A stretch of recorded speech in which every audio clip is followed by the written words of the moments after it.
إن الحمد لله نحمده ونستعينه ونستغفره ونعوذ بالله من شرور أنفسنا ومن سيئات أعمالنا من يهده الله فلا مضل له ومن يضلله فلا هادي له وأشهد أن لا إله إلا الله وحده لا شريك له وأشهد أن محمدا عبده ورسوله أما بعد فإن خير الحديث كتاب الله وخير الهدي هدي محمد صلى الله عليه وسلم وشر الأمور محدثاتها وكل محدثة بدعة وكل بدعة ضلالة وكل ضلالة في النار. أعوذ بالله السميع العليم من الشيطان الرجيم من همزه ونفخه ونفثه. بسم الله الرحمن الرحيم. رب اشرح لي صدري ويسر لي أمري واحلل عقدة من لساني يفقهوا قولي. بسم الله الرحمن الرحيم. إن الله وملائكته يصلون على النبي يا أيها الذين آمنوا صلوا عليه وسلموا تسليما. اللهم صل على محمد وعلى آل محمد كما صليت على إبراهيم وعلى آل إبراهيم إنك حميد مجيد. اللهم بارك على محمد وعلى آل محمد كما باركت على إبراهيم وعلى آل إبراهيم إنك حميد مجيد. الحمدللہ آج 21 اور 22 ذی قعدہ 1434 ہجری کی درمیانی رات 28 سپتمبر 2013 اور ہفتے کا دن ہے.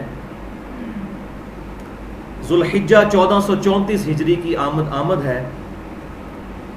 اسی لیے آج کی ہماری یہ ایکسکلوسیو نشست اسلام کے 5 بنیادی ارکان میں سے اس اہم ترین رکن سے متعلق ہے کہ جس کی تمنا ہر مسلمان کے دل میں پوری زندگی رہتی ہے، بلکہ وہ پوری زندگی مال جوڑ جوڑ کر یہ کوشش کرتا ہے کہ میں ان خوش نصیبوں میں شامل ہو جاؤں جو اسلام کا وہ اہم ترین رکن پورا کریں. اور وہ اہم ترین رکن ہے مسلمانوں کی انٹرنیشنل گیدرنگ، حج، مسلمانوں کا بین الاقوامی سالانہ اجتماع. یہ تبلیغی جماعت کا سالانہ اجتماع نہیں، یہ دعوت اسلامی کا سالانہ اجتماع نہیں، یہ جماعت الدعوہ کا سالانہ اجتماع نہیں، بلکہ پوری دنیا کے مسلمانوں کا سالانہ اجتماع ہے. اینول مسلمانوں کی گیدرنگ ہے، انٹرنیشنل گیدرنگ. اور بھائیو، حج وہ واحد اسلام کا رکن ہے کہ جس کے نام پر پوری سورت ایک قرآن کے اندر آئی ہے. سورۃ الحج پارہ نمبر 17 اور سورت نمبر ہے 22. اس کے ساتھ ساتھ سورۃ البقرہ میں حج کا پورا طریقہ، سورہ ابراہیم کے اندر اس کی پوری تاریخ سیدنا ابراہیم علیہ السلام کے حوالے سے، اور سورہ آل عمران کے اندر اس کی فرضیت کا ذکر موجود ہے. جیسے جیسے وہ آیات لیکچر کے دوران آئیں گی میں انشاءاللہ ان کا ریفرنس بھی دیتا چلا جاؤں گا. جہاں تک احادیث کا تعلق ہے تو بھائیو، صرف صحیح بخاری اور صحیح مسلم میں ہی ملا کر کل 1000 کے قریب احادیث ہیں جو حج کے ٹاپک کو ایڈریس کرتی ہیں، اور اس کے علاوہ بھی کئی کتابوں میں ہزاروں کی تعداد میں احادیث الحمدللہ موجود ہیں. آج کے لیکچر کی ڈیٹیل میں جانے سے پہلے میں شروع ہی میں چند تمہیدی باتیں 3 پوائنٹس کی شکل میں عرض کر دوں. پوائنٹ نمبر 1، ہمارے آج کے لیکچر کا عنوان ہے حج اور عمرہ کے صحیح احکام و مسائل. حج اور عمرہ کے صحیح احکام و مسائل. حج اور عمرہ کے صحیح احکام و مسائل.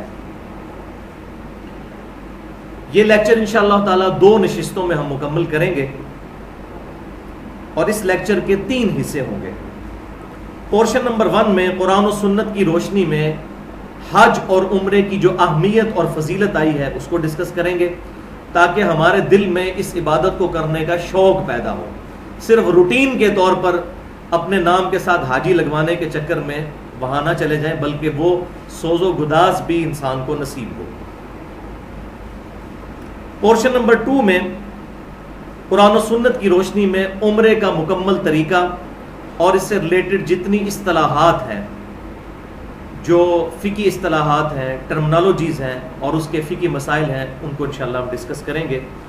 اور پورشن نمبر 3 کے اندر قرآن و سنت کی روشنی میں یعنی قرآن اور صحیح احادیث کی روشنی میں حج کا مکمل طریقہ، یہ انشاءاللہ اگلی دفعہ آئے گا، اور اس سے ریلیٹڈ اصطلاحات اور اس کے فقہی احکامات، اور پھر اسی کے کانٹیکسٹ میں انشاءاللہ قبر رسول صلی اللہ علیہ وسلم کی حاضری کے جو سنت آداب ہیں جو صحابہ اکرام علیہم رضوان سے روایت کیے گئے وہ کیا ہیں، ان کو بھی ہم انشاءاللہ ڈسکس کریں گے۔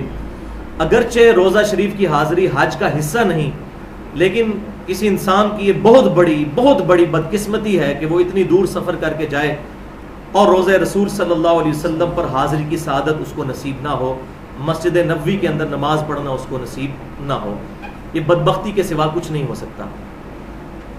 ہاں کسی کی شرعی مجبوری ہو وہ الگ بات، بہرحال حج کے ساتھ اس کا تعلق نہیں، یہ الگ سے ایک عبادت ہے مسجد نبوی کے اندر جا کر نماز پڑھنا۔ پوائنٹ نمبر 2، آج کے لیکچر میں قرآن پاک کی آیات کے میں انشاءاللہ مکمل ریفرنسز بھی ساتھ ساتھ دیتا چلا جاؤں گا، اور احادیث کی بکس کے نام بھی بتاؤں گا، اور ان میں سے جو کریٹیکل احادیث ہوں گی ان کے انٹرنیشنل نمبر دارالسلام، علماء حرمین اور بیروت کی انٹرنیشنل نمبرنگ کے مطابق بتاؤں گا، جس کے مطابق پوری دنیا کے اندر عربی نسخے چھپتے ہیں۔ پھر بھی اگر کسی کی کوئی کیوری ہو تو لیکچر کے اینڈ میں مجھ سے پوچھ سکتا ہے، یا ای میل پہ mirza_95@yahoo.com اس پہ سوال کیا جا سکتا ہے۔ الحمدللہ میں روزانہ اپنی درجنوں ای میلز کے جواب دیتا ہوں فرقہ واریت کی لعنت سے بالا تر ہو کر، اور میں یہ بات اکثر رپیٹ کرتا ہوں کہ میں نے فرقہ واریت کو 3 طلاقیں دے کر اور 4 تکبیریں پڑھ کر دفنا دیا ہے، اور اس کی وجہ یہ ہے کہ میری روٹی دین کے ساتھ نہیں جڑی ہوئی۔ جس شخص کی روٹی دین کے ساتھ جڑ جائے وہ کبھی بھی حق بات نہیں کہہ سکتا، وہ ہمیشہ اپنے مکتبہ فکر کو سامنے رکھتے ہوئے بات کرے گا، اور ظاہر ہے جب مکتبہ فکر کو ڈیفینڈ کرے گا تو کئی حق باتیں وہ چھپائے گا اور اپنے ضمیر کا، اور قیامت والے دن والعیاذ باللہ تعالیٰ اللہ تعالیٰ کی بارگاہ میں بھی مجرم بنے گا۔ اللہ تعالیٰ سے دعا کریں کہ جتنے بھی اسلام کے دائی ہیں سمیت میرے اور ہم سب کے، اس دن سے پہلے کہ جس دن ہماری روٹی ہمارے دین کے ساتھ جڑ جائے، اللہ تعالیٰ ہمیں اس دن سے پہلے ایمان و عافیت کے ساتھ مدینہ شریف میں موت نصیب فرمائے، اور بقیع غرقد میں مدفن اور جنت الفردوس میں اپنے محبوب صلی اللہ علیہ وسلم کے قدموں میں جگہ عطا فرمائے۔ آمین۔ پوائنٹ نمبر 3، آج کے لیکچر کے ساتھ جڑے ہوئے 2 کمپلیمنٹری لیکچرز ہیں جو میں پچھلے سالوں میں دے چکا ہوں، ان کا تعارف ضرور کروا دیتا ہوں۔ پہلا لیکچر میں نے یوم عرفہ یعنی 9 ذی الحجہ 1432 ہجری کو اسی جگہ پر دیا تھا، جو مسئلہ نمبر 1 کے نام سے اہل سنت پاک.com پر ہماری ویب سائٹ جو ہے اس پر یوٹیوب کے چینل 720085 کے تھرو اپلوڈ ہو چکا ہے، اور اس کا عنوان ہے امام الانبیاء کی دعوت قرآن۔ 50 آیات سے قرآن پاک کی دعوت کا خلاصہ اس میں نے بیان کیا تھا، اور خصوصاً حجۃ الوداع کے حوالے سے گفتگو کی تھی۔ اور دوسرا لیکچر پونے 2 گھنٹے کی گفتگو پچھلے سال ہم نے کی تھی 1433 ہجری میں، مسئلہ نمبر 52 کے نام سے قربانی کے صحیح احکام و مسائل۔ اس میں نے ذو الحجہ کے جو یہ پہلے 10 دن ہیں ان کی اہمیت کیا ہے، اور ذو الحجہ کی فضیلت، اور 17 فقہی مسائل جو قربانی کے ساتھ ریلیٹڈ ہیں فرقہ واریت کی لعنت سے بالا تر ہو کر بیان کیے تھے۔ اور آج کا یہ لیکچر انشاءاللہ تعالی 1434 ہجری ذو الحجہ کی آمد کے سلسلے میں مسئلہ نمبر 54 کے نام سے ہماری ویب سائٹ اہل سنت پاک.com پر ہمارے یوٹیوب کے چینل 720085 کے تھرو اپلوڈ ہوگا، اور اس کا عنوان ہوگا مسئلہ نمبر 54، حج اور عمرہ کے صحیح احکام اور صحیح مسائل۔ اور یہاں میں تحدیث نعمت کے طور پر یہ بات بتا دوں کہ آج تک میں نے جتنے بھی لیکچرز دیے ہیں اختلافی موضوعات پہ، سب سے زیادہ مجھے 3 لیکچرز پہ محنت کرنی پڑی، ان میں سے اب یہ لیکچر پہلے نمبر پر آ گیا، حج اور عمرہ کے صحیح احکام و مسائل۔ دوسرے نمبر پر حدیث قرطاس والا لیکچر جو پچھلے سال محرم میں دیا تھا پونے 3 گھنٹے کا، مسئلہ نمبر 55B، اور تیسرے نمبر پر مسئلہ نمبر 70B، تقریباً 2.25 گھنٹے کی گفتگو، رفع الیدین سے متعلق فرقہ وارانہ نظریات کا تحقیقی جائزہ۔ اب یہاں پر میں اپنے ذاتی شوق کے بنا پر 1-2 باتیں لیکچر کے حوالے سے عرض کر دوں بینگ این انجینئر یہ میتھمیٹیکل چیز ہے، اس کو کوئی شرعی مسئلہ نہ بنائے، میں یاد رکھنے کے لیے اس طرح کی چیزیں بیان کر دیتا ہوں کہ بڑی قربانی میں بھائیوں 7 حصے ہوتے ہیں، اونٹ کی قربانی میں بھی اور گائے میں بھی۔ جامعہ ترمذی میں ایک حدیث ملتی ہے کہ بعض اوقات آپ صلی اللہ علیہ وسلم نے اونٹ میں 10 لوگوں کو بھی شریک کیا، لیکن عموماً 7۔ تو جو ہمارا قربانی کا لیکچر ہے وہ ہے مسئلہ نمبر 52۔ تو 52 میں 5 + 2 = 7۔ اچھا، اسی طریقے سے حج جو ہے اس کا رکن اعظم ہے یوم عرفہ، جو کہ 9 ذی الحجہ کو آتا ہے، بلکہ آپ صلی اللہ علیہ وسلم کی صحیح حدیث ہے جامعہ ترمذی کے اندر کہ عرفہ ہی پورا حج ہے۔ تو یہ ہے مسئلہ نمبر 54، آج ڈسکس ہوگا 5 + 4 = 9۔ اور تیسرا لیکچر رمضان میں جنت کے 8 دروازے کھول دیے جاتے ہیں، صحیح بخاری کی حدیث ہے اور صحیح مسلم میں بھی موجود ہے۔ تو رمضان مبارک کے صحیح احکام والا جو لیکچر ہے وہ مسئلہ نمبر 53 ہے، یعنی 5 + 3 = 8، جنت کے 8 دروازے۔ اسی طریقے سے ربیع الاول شریف میں جو میں نے لیکچر دیا تھا مسئلہ نمبر 63 کہ آپ صلی اللہ علیہ وسلم کی عمر مبارک 63 ایئرز تھی، چاند کے مہینوں کے اعتبار سے، قمری اعتبار سے، شمسی اعتبار سے تقریباً 60 سال عمر مبارک تھی۔ اور اسی طریقے سے مسئلہ نمبر 61 جو ہے حسینیت اور یزیدیت کا تحقیقی جائزہ، وہ 61 ہجری میں واقعہ کربلا ہوا تھا، اس کی نسبت سے۔ اب اس تقریباً 11 منٹ کی تمہیدی گفتگو کے بعد ہم آج کے لیکچر کی طرف آتے ہیں۔ ایک دفعہ دروشی پڑھ لیجئے۔ اللہم صلی علی محمد وعلی آل محمد کما صلیت علی ابراہیم وعلی آل ابراہیم انک حمید مجید۔ اللہم بارک علی محمد وعلی آل محمد کما بارکت علی ابراہیم وعلی آل ابراہیم انک حمید مجید۔ پورشن نمبر 1، قرآن و سنت یعنی قرآن اور صحیح احادیث کی روشنی میں حج اور عمرہ کی اہمیت اور اس کے فضائل۔ بھائیو، قرآن پاک میں 2 ایسے مقامات ہیں جہاں پر قرآن پاک کے اندر عمرہ کی تو نہیں لیکن حج کی فرضیت اور عمرہ کی اہمیت کا ذکر آیا ہے۔ پہلا مقام سورہ آل عمران آیت نمبر 96 اور 97۔ بسم اللہ الرحمن الرحیم۔ ان اول بیت وضع للناس، بے شک پہلا گھر جو کہ بنایا گیا تھا لوگوں کے لیے، یعنی وہاں پر لوگ اللہ کی عبادت کریں، الذی ببکۃ مبارکہ، وہ گھر ہے جو کہ بکہ کے اندر ہے۔ یہ بکہ اور مکہ، یہ 2 پروننسیشن مکہ شہر کے لیے استعمال ہوتی ہیں۔ وَهُدًى لِّلْعَالَمِينَ، اور وہ سارے جہان والوں کے لیے ہدایت کا مرکز ہے مکہ۔ اب اس آیت سے یہ بات اشارتاً بھی پتہ چل گئی کہ پہلا گھر جو بنایا گیا وہ خانہ کعبہ شریف مکے کے اندر جو ہے، تو ظاہر ہے کہ جب سے پہلا انسان دنیا میں موجود ہے اس وقت سے یہ گھر ہے، یعنی آدم علیہ السلام کے زمانے سے یہ گھر موجود ہے۔ بعد میں اس کی موسمی اثرات کی وجہ سے جب بنیادیں جو ہے وہ مٹ گئیں تو پھر اللہ تعالیٰ نے ابراہیم علیہ السلام کو اس کا صحیح مقام بتا دیا کہ یہاں سے اس کی بنیادیں اٹھائی جائیں۔ وہ اگلی آیت میں انشاءاللہ ذکر بھی کر دوں گا۔ فیہ آیات بینات، اس گھر کے اندر اللہ تعالیٰ کی کھلی نشانیاں ہیں۔ مقام ابراہیم، جن میں سے ایک نشانی ہے مقام ابراہیم، جہاں پر ابراہیم علیہ السلام نے جس پتھر پر کھڑے ہو کر خانہ کعبہ کی تعمیر کی تھی وہ موجود ہے۔ گولڈن کلر کی جالی ہے۔ خانہ کعبہ شریف کے جس دیوار کے اندر دروازہ ہے اسی والی سائڈ پہ سامنے وہ موجود ہے، وہ انشاءاللہ میں نقشے سے بھی بتا دوں گا۔ وَمَن دَخَلَهُ كَانَ آمِنًا، جو کوئی بھی اس گھر میں داخل ہو گیا وہ امن پا گیا۔ اب آ رہی ہے حج کی فرضیت اسی مثال۔ وَلِلَّهِ عَلَى النَّاسِ حِجُّ الْبَيْتِ، اور اللہ تعالیٰ کا حق ہے لوگوں پر کہ اس کے گھر کا حج کریں۔ مَنِ اسْتَطَاعَ إِلَيْهِ سَبِيلًا، ہر اس شخص پر جو کہ استطاعت رکھتا ہے اس گھر تک پہنچنے کی، اس پر اللہ کا حق ہے کہ وہ حج کرے۔ وَمَن كَفَرَ، اب یہ گاڑا فتویٰ ہے ساتھی، اور جو کوئی کفر کرے گا پھر فَإِنَّ اللَّهَ غَنِيٌّ عَنِ الْعَالَمِينَ، تو بے شک اللہ تعالیٰ سارے جہان والوں سے غنی ہے، اس کو کسی کی کوئی پرواہ نہیں کہ وہ حج کرے یا نہ کرے، اللہ تعالیٰ کو کوئی فرق نہیں پڑتا۔ ہاں لیکن اس میں اشارہ کر دیا ومن کفر، جس نے انکار کر دیا، والعیاذ باللہ تعالی۔ اسی کانٹیکسٹ میں ایک مشہور حدیث ہے لیکن وہ اصول محدثین پر ضعیف ہے۔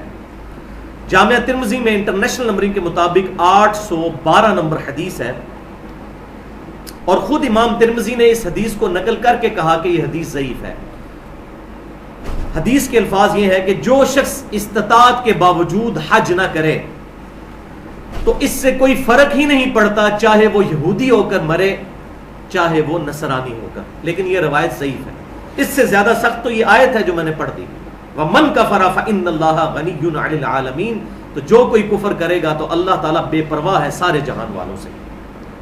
اسی حدیث کا ایک طرق سنن دارمی میں موجود ہے انٹرنیشنل نمبرنگ کے مطابق 1792، وہ بھی حدیث ضعیف ہے۔ ترمذی والی روایت میں سکم یہ ہے کہ وہاں پر حارث نام کا ایک راوی ہے جو ضعیف ہے، اور دوسرا راوی ہے حلال بن عبداللہ، وہ مجہول ہے۔ اور سنن دارمی والے ترک میں لیس بن ابی سلیم یہ مشہور ضعیف راوی ہے، اور دوسرا اس کے اندر سکم یہ ہے کہ شریک القاضی جو ہے وہ مدلس ہے اور ان سے روایت کر رہے ہیں۔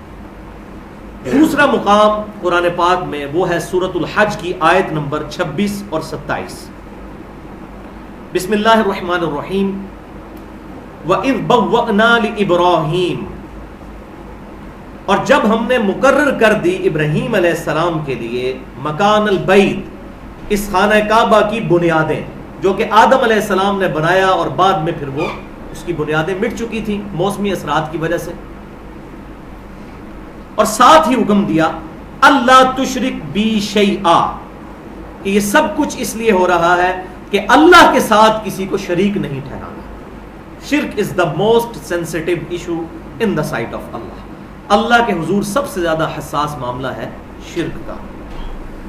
وَطَهِّرْ بَيْتِيَ لِلطَّائِفِينَ، اور اے ابراہیم علیہ السلام اس گھر کو صاف کرو طواف کرنے والوں کے لیے، وَالْقَائِمِينَ، اور قیام کرنے والوں کے لیے، وَالرُّكَّعِ السُّجُودِ، اور رکوع اور سجدے کرنے والوں کے لیے، وَأَذِّنْ فِي النَّاسِ بِالْحَجِّ، اور اے ابراہیم اعلان کر دو لوگوں میں حج کے متعلق۔ اور پھر یہ معجزہ ظاہر ہوا کہ ابراہیم علیہ السلام نے جیسے ہی اعلان کیا پوری دنیا کے اندر یہ ابراہیم علیہ السلام کی صدا پہنچ گئی۔ یہ اذان کا لفظ ہم عربی میں اردو میں بھی استعمال کرتے ہیں، وَأَذِّنْ فِي النَّاسِ بِالْحَجِّ، لوگوں میں اعلان کر دو حج کے لیے، یَأْتُوکَ رِجَالًا وَعَلَىٰ کُلِّ ضَامِرٍ یَأْتِینَ مِنْ کُلِّ فَجٍّ عَمِیقٍ، تم دیکھو گے کہ ہر طرف سے لوگ پیدل اور دبلی پتلی اونٹنیوں کے اوپر سوار ہو کر دور دراز کے علاقوں سے اس گھر تک پہنچیں گے۔ دبلی پتلی کیوں؟ اتنی دور سے آئیں گے تو ظاہر ہے کہ اونٹوں کے جگر بھی پھر جلتے تھے، اتنا لمبا سفر۔ اسی لیے سورۃ البقرہ میں اللہ تعالیٰ نے فرمایا الحج اشہر معلومات، حج کے مہینے معلوم ہیں۔ تو اکثر لوگ مجھ سے سوال بھی کرتے ہیں یہ حج کے مہینے کیوں ہیں؟ اور عربی میں جمع کا صیغہ 3 سے شروع ہوتا ہے، تو 3 مہینے ہیں کیا حج کے؟ تو جی بھائیو، حج کے 3 مہینے ہیں۔ اس کی فائنل ایکٹیویٹی تو ہوتی ہے یوم عرفہ ذوالحجہ، لیکن حج کے 3 مہینے ہیں، رمضان کے فوراً بعد شوال، ذیقعدہ جس کی آج 21 اور 22 کی درمیانی رات ہے، اور تیسرا ذوالحجہ۔ یہ تینوں مہینے حج کے مہینے ہیں۔ اس کی وجہ یہ ہے کہ آج کے اعتبار سے نہ دیکھیں، جب لوگوں نے پیدل سفر کرنا ہوتا تھا دور دراز سے، تو یہاں سے بھی ہمارے انڈیا، پاکستان اور بنگلہ دیش سے بھی لوگوں کو 4-4 مہینے لگ جاتے تھے پہنچتے ہوئے۔ تو جب وہ اسی طریقے سے جب پیدل سفر کرنے والے لوگ تھے، ان کے لیے میقات بھی تقریباً کہیں سے 126 کلومیٹر پہلے آتا ہے، کہیں سے 92 کلومیٹر، کہیں سے 96 کلومیٹر۔ تو اتنا لمبا سفر تو 2-3 دن کے اندر طے ہوتا تھا۔ تو لوگ پھر اس اعتبار سے احرام باندھ کر چلا کرتے تھے، تو یہ حج کے مہینوں میں سفر شروع ہو جایا کرتا تھا گھروں سے۔ تو حج کے مہینے یہ 3۔ آج کل اسلام آباد سے جدے کی فلائٹ 4 گھنٹے کی ہے، کدھر 4 مہینے میں لوگ پہنچتے تھے اور کدھر 4 گھنٹے کے اندر۔ یہ ٹیکنالوجی کی برکت ہے۔ بھائیو، جہاں تک حج کی سنت ابراہیم علیہ السلام ہونے کا تعلق ہے، وہ آج کا موضوع نہیں ہے۔ قرآن پاک میں اس کی پوری تفسیر مختلف جگہ پر بکھری ہوئی ہے کہ ابراہیم علیہ السلام کی یہ سنت ہے، اور ان کے ساتھ جو جو معاملات ہوئے اسماعیل علیہ السلام کے حوالے سے، اور سیدہ ہاجر رضی اللہ تعالی عنہا کے حوالے سے۔ یہ ہاجرہ لفظ جو ہے یہ غلط ہے، صحیح بخاری میں ہاجر کا لفظ موجود ہے، اور اسی طریقے سے تورات میں بھی موجود ہے۔ تو اس کے میں ریفرنسز دے دیتا ہوں تاکہ جس کو حج کی ہسٹری معلوم کرنی ہو تو سورہ ابراہیم آیت نمبر 35 سے 37، سورۃ البقرہ کی آیت نمبر 158 اور 124 سے لے کر 131 تک، اور اولڈ ٹیسٹمنٹ جو ہے تورات، جو انجیل مقدس ملتی ہے آج کل مارکیٹ میں عام مل جاتی ہے، کنگز جیمز ورژن جو چل رہا ہے اس وقت دنیا میں،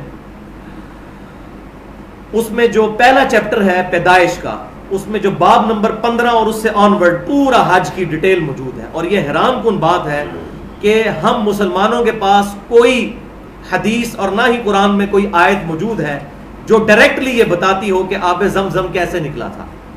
البتہ تورات میں ہمیں یہ ڈیٹیل ملتی ہے کہ سیدہ ہاجر رضی اللہ تعالیٰ عنہا اسماعیل علیہ السلام کے لیے جب وہاں پر صفا مروہ کے درمیان دوڑی تھیں، پھر اللہ تعالیٰ نے اسماعیل علیہ السلام کے قدموں میں جبرائیل علیہ السلام کو بھیجا، اور وہاں پر انہوں نے پر مار کر زمزم کو جاری کیا۔ اشارتاً صحیح بخاری میں ذکر ملتا ہے زمزم کا، لیکن یہ پوری ڈیٹیل، یہ پورا واقعہ جو ہے یہ صرف تورات میں موجود ہے۔ تو میں نے ریفرنس بتا دیا، اولڈ ٹیسٹمنٹ میں تورات کے اندر جو پہلا چیپٹر ہے پیدائش کے نام سے، جو حضرت آدم علیہ السلام کے قصے سے شروع ہوتا ہے، چلتا چلتا ابراہیم علیہ السلام تک پہنچتا ہے، تو باب نمبر 15 اور آنورڈ اس کے اوپر مشتمل ہے۔ اب حج کی فضیلت کے اعتبار سے امام کائنات سید الاولین والآخرین شفیع المذنبین رحمت للعالمین سیدنا و مولانا امام اعظم محمد رسول اللہ صلی اللہ علیہ وآلہ وسلم کی 12 صحیح الاسناد احادیث، جن میں سے 9 احادیث صحیح بخاری اور صحیح مسلم سے ہیں۔ لیکن یہاں پر یہ بات میں بتا دوں کہ عربی ڈکشنری القاموس کے مطابق لغت میں ڈکشنری میں حج اور عمرہ کہتے ہیں ارادہ کرنے کو، اور ہماری اسلام کی اصطلاح میں حج اور عمرے سے مراد ایسا ارادہ ہے کہ کوئی شخص اپنے گھر سے اللہ تعالیٰ کے گھر میں جو ایکٹیویٹیز پرفارم کی جاتی ہیں طواف کی شکل میں یا سعی کی شکل میں یا منا میں مزدلفہ میں عرفات میں جانا، اس کو ہم حج کہتے ہیں، اور جو ایکٹیویٹیز بیت الحرام کے اندر ہوتی ہیں وہ عمرے سے ریلیٹڈ ہے۔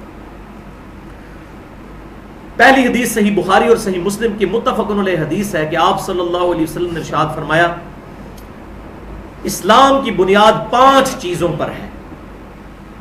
نمبر 1، تم گواہی دو کہ لا الہ الا اللہ وان محمد الرسول اللہ۔ انا کی وجہ سے محمد در بن گیا، ورنہ ہوگا محمد الرسول اللہ۔ تو یہ صحیح مسلم میں پہلی حدیث 93 نمبر، کتاب الایمان کے اندر پہلی حدیث مقدمے کے بعد، اس میں بھی کلمہ موجود ہے، اور صحیح بخاری میں انٹرنیشنل نمبر کے مطابق 8 نمبر حدیث، اس میں بھی کلمہ موجود ہے۔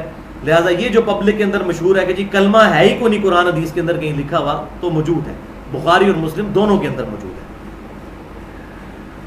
اور صحیح مسلم میں 111 نمبر حدیث میں بھی یہ ریپیٹ ہوتی ہے کہ اسلام کی بنیاد 5 چیزوں پر ہے۔ پہلی چیز کہ تم گواہی دو لا الہ الا اللہ محمد رسول اللہ صلی اللہ علیہ وسلم۔ دوسری چیز نماز قائم رکھنا، تیسری چیز زکوٰۃ دینا، چوتھی حج کرنا، اور 5ویں رمضان کے روزے۔ ان 5 چیزوں پر اسلام کی بنیاد ہے۔ اور صحیح مسلم میں جو حدیث جبریل ہے، بخاری میں بھی ہے لیکن صحیح مسلم میں ڈیٹیل کے ساتھ ہے، انٹرنیشنل نمبرنگ کے مطابق کتاب الایمان چیپٹر میں 93 نمبر، اس میں جب جبرائیل علیہ السلام انسانی شکل میں آ کر آپ صلی اللہ علیہ وسلم سے سوال کرتے ہیں کہ اسلام کیا ہے، تو اس میں بھی آپ صلی اللہ علیہ وسلم نے یہی 5 باتیں ارشاد فرمائی تھیں، اور وہاں آگے الفاظ یہ بھی ہیں کہ اگر استطاعت ہو تو حج کرنا، یعنی استطاعت والا بندہ جو ہے، یعنی مالی طور پر، اور اسی طریقے سے حالات بھی سازگار ہوں، راستے میں امن ہو، وہاں جان کا خطرہ نہ ہو، تو پھر حج فرض ہوگا، ورنہ نہیں۔ دوسری حدیث صحیح مسلم میں ہے کہ آپ صلی اللہ علیہ وسلم نے ارشاد فرمایا، لوگو تم پر حج فرض کیا گیا ہے۔ ایک صحابی کھڑے ہوئے، انہوں نے عرض کیا، اللہ کے رسول صلی اللہ علیہ وسلم، کیا ہر سال ہی حج فرض ہے؟ تو آپ صلی اللہ علیہ وسلم خاموش رہے۔ انہوں نے 3 دفعہ اس سوال کو ریپیٹ کیا تو آپ صلی اللہ علیہ وسلم نے پھر تیسری دفعہ جواب دیتے ہوئے ارشاد فرمایا کہ اگر میری زبان سے ہاں نکل جاتا تو تم پر ہر سال ہی حج فرض ہو جاتا. جب تک کوئی مسئلہ میں خود نہ بتا دوں اس وقت تک مجھ سے مت پوچھا کرو.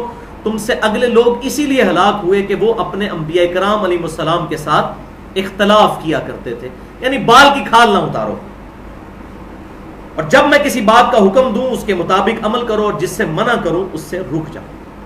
جیسا کہ موسیٰ علیہ السلام کے ماننے والوں نے گائے کی قربانی کے سلسلے میں بال کی کھال اتاری کہ جی وہ گائے کس شکل کی ہو, اس کا رنگ کیا ہو, اس کی کیا کوالٹیز ہوں. تو اس طرح بال کی کھال نہ اتارو, بس بتایا کہ حج فرض ہو گیا ہے, اور سنگولر کے صیغے سے بتایا تو ایک ہی حج فرض ہے.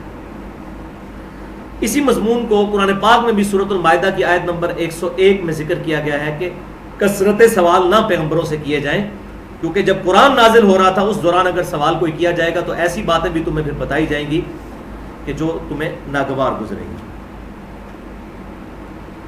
اسی حدیث کا ایک طرق سنن نسائی میں اور مسند امام احمد میں بھی موجود ہے. اس میں آگے الفاظ یہ ہیں کہ آپ صلی اللہ علیہ وسلم نے فرمایا حج زندگی میں صرف ایک دفعہ فرض ہے, جو ایک سے زیادہ دفعہ حج کرے تو اس کا حج نفلی شمار ہوگا.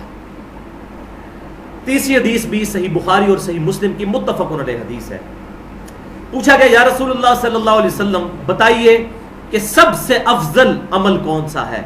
تو آپ صلی اللہ علیہ وسلم نے فرمایا اللہ اور اس کے رسول پر ایمان لانا. پوچھا گیا پھر؟ تو آپ صلی اللہ علیہ وسلم نے فرمایا اللہ کی راہ میں جہاد کرنا. پوچھا گیا پھر؟ تو آپ صلی اللہ علیہ وسلم نے فرمایا حج مبرور, یعنی نیکی اور قبولیت والا حج, حج مبرور. یہ اللہ تعالیٰ کے نزدیک افضل ترین 3 اعمال میں سے ایک عمل ہے.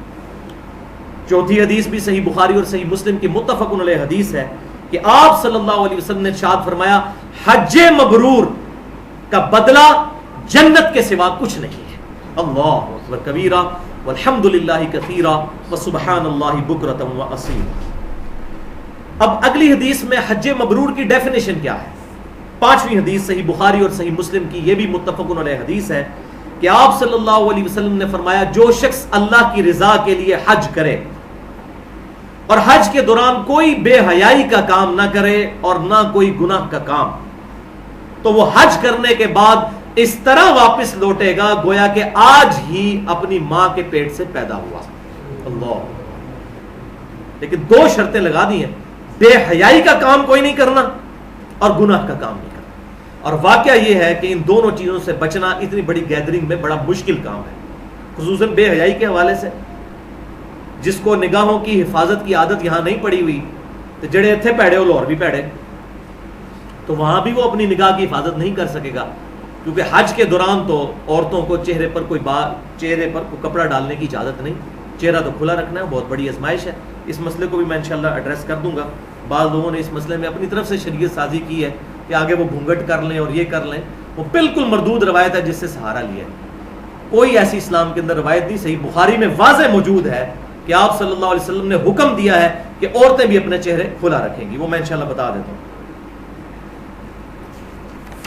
6ٹھی حدیث صحیح مسلم میں ہے کہ آپ صلی اللہ علیہ وسلم نے 3 اعمال کے بارے میں فرمایا کہ یہ 3 اعمال ایسے ہیں جو گزشتہ تمام گناہوں کو مٹا دیں گے. نمبر 1, اسلام قبول کرنا گزشتہ تمام گناہوں کا کفارہ بن جاتا ہے. نمبر 2, اللہ کی خاطر ہجرت کرنا, یعنی گھر بار چھوڑ کر دوسری جگہ شفٹ ہو جانا, یعنی کسی ایسی جگہ پر رہ رہے ہیں جہاں پر اسلام پر چلنا مشکل تھا, وہ جگہ چھوڑ دی اللہ کی خاطر, تو یہ گزشتہ تمام گناہوں کو معاف کر دے گا. اور تیسرا, حج کرنا بھی گزشتہ تمام گناہوں کا کفارہ بن جائے گا انشاءاللہ. 7ویں حدیث بڑی رکت انگیز حدیث ہے صحیح مسلم کی, جو کہ کریٹیکل حدیث ہے.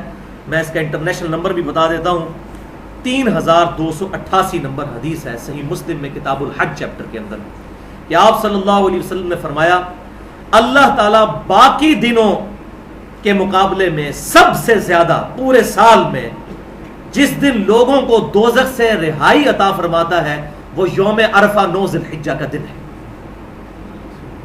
پھر 4 باتیں ساتھ ارشاد فرمائی. ایک تو یہی بات کہ کہ نمبر 1 دوزخ سے آزادی کا دن ہے یہ، نمبر 2 اس دن اللہ تعالیٰ اپنے بندوں کے بہت قریب ہو جاتا ہے، نمبر 3 اس دن اللہ تعالیٰ فرشتوں کے سامنے اپنے بندوں کی وجہ سے جو حج کرنے کے لیے میدان عرفات میں آئے ہوتے ہیں فخر فرماتا ہے، اور نمبر 4 پھر اللہ تعالیٰ فرشتوں سے کہتا ہے کہ بتاؤ یہ لوگ کس لیے آئے ہیں، اور بیسیکلی وہ ٹانٹ ہے جو فرشتوں نے کہا تھا کہ اے اللہ آدم کو مت پیدا کر، یہ زمین میں خون ریزی کرے گا، تو پھر اللہ تبارک و تعالیٰ ان کو ٹانٹ کرتا ہے کہ یہ کس لیے آئے ہیں، یعنی یہ میری خوشنودی کے لیے آئے ہیں، انہی کے بارے میں تم کہتے تھے نا کہ یہ قتل و غارت کریں گے، تو یہ دیکھو لاکھوں لوگ انہی میں سے ایسے ہیں جو میری رضا کی خاطر کفن پہن کے آگے ہیں، نیچے ایک تہمد ہے اوپر ایک چادر ہے، چاہے کوئی بڑے سے بڑا ڈاکٹر ہے، انجینئر ہے، کوئی پرائم منسٹر ہے، کوئی صدر ہے، دنیاوی طور پر چاہے کتنا بڑا کاروباری ہے، اس نے وہی لباس پہنا ہوا ہے جو ایک عام آدمی نے پہنا ہوا ہے۔ اللہ 8ویں حدیث صحیح بخاری میں ہے کہ آپ صلی اللہ علیہ وسلم سے سیدہ عائشہ نے پوچھا یا رسول اللہ صلی اللہ علیہ وسلم کیا عورتوں پر بھی جہاد ہے، اور مجھے اجازت مرحمت فرمائیے کہ میں بھی جہاد میں شامل ہوں، تو آپ صلی اللہ علیہ وسلم نے فرمایا اے عائشہ تمہارا جہاد حج کرنا ہے، اور ساتھ ہی صحیح بخاری کا اگلا طرق جو ہے اس میں الفاظ ہے کہ سب سے افضل جہاد حج کرنا ہے، اور حقیقت بات ہے حج کے اندر تو ساری عبادتیں آ گئیں، نمازیں بھی اس کے اندر آ گئیں، مال کی قربانی بھی، صبر کی قربانی بھی، نیند کی قربانی بھی، تکلیف بھی، کتنا کچھ، یہ ساری عبادتوں کا مجموعہ ہے حج الحمدللہ۔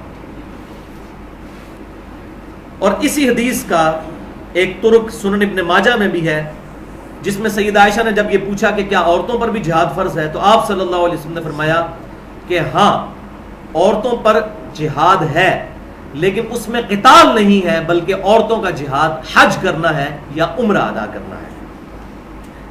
لیکن بخاری اور مسلم میں کتنی احادیث موجود ہیں کہ آپ صلی اللہ علیہ وسلم نے یہ قید لگا دی کہ کوئی بھی عورت ایک دن اور ایک رات کا سفر بغیر محرم کے نہیں کر سکتی، یعنی ایسا رشتہ دار جس کے ساتھ ہمیشہ کے لیے نکاح کرنا حرام ہو یا اس کا خامد، بس تیسرا کوئی محرم نہیں ہوگا۔ یہ منہ بولے بہن بھائی جو ہیں وہ اس میں نہیں آئیں گے، البتہ اس میں ایک ایکسیپشن موجود ہے اجتہاداً، وہ انشاءاللہ میں حج والے پورشن میں ڈسکس کروں گا۔ بہرحال محرم کی شرط بھی بڑی ضروری ہے۔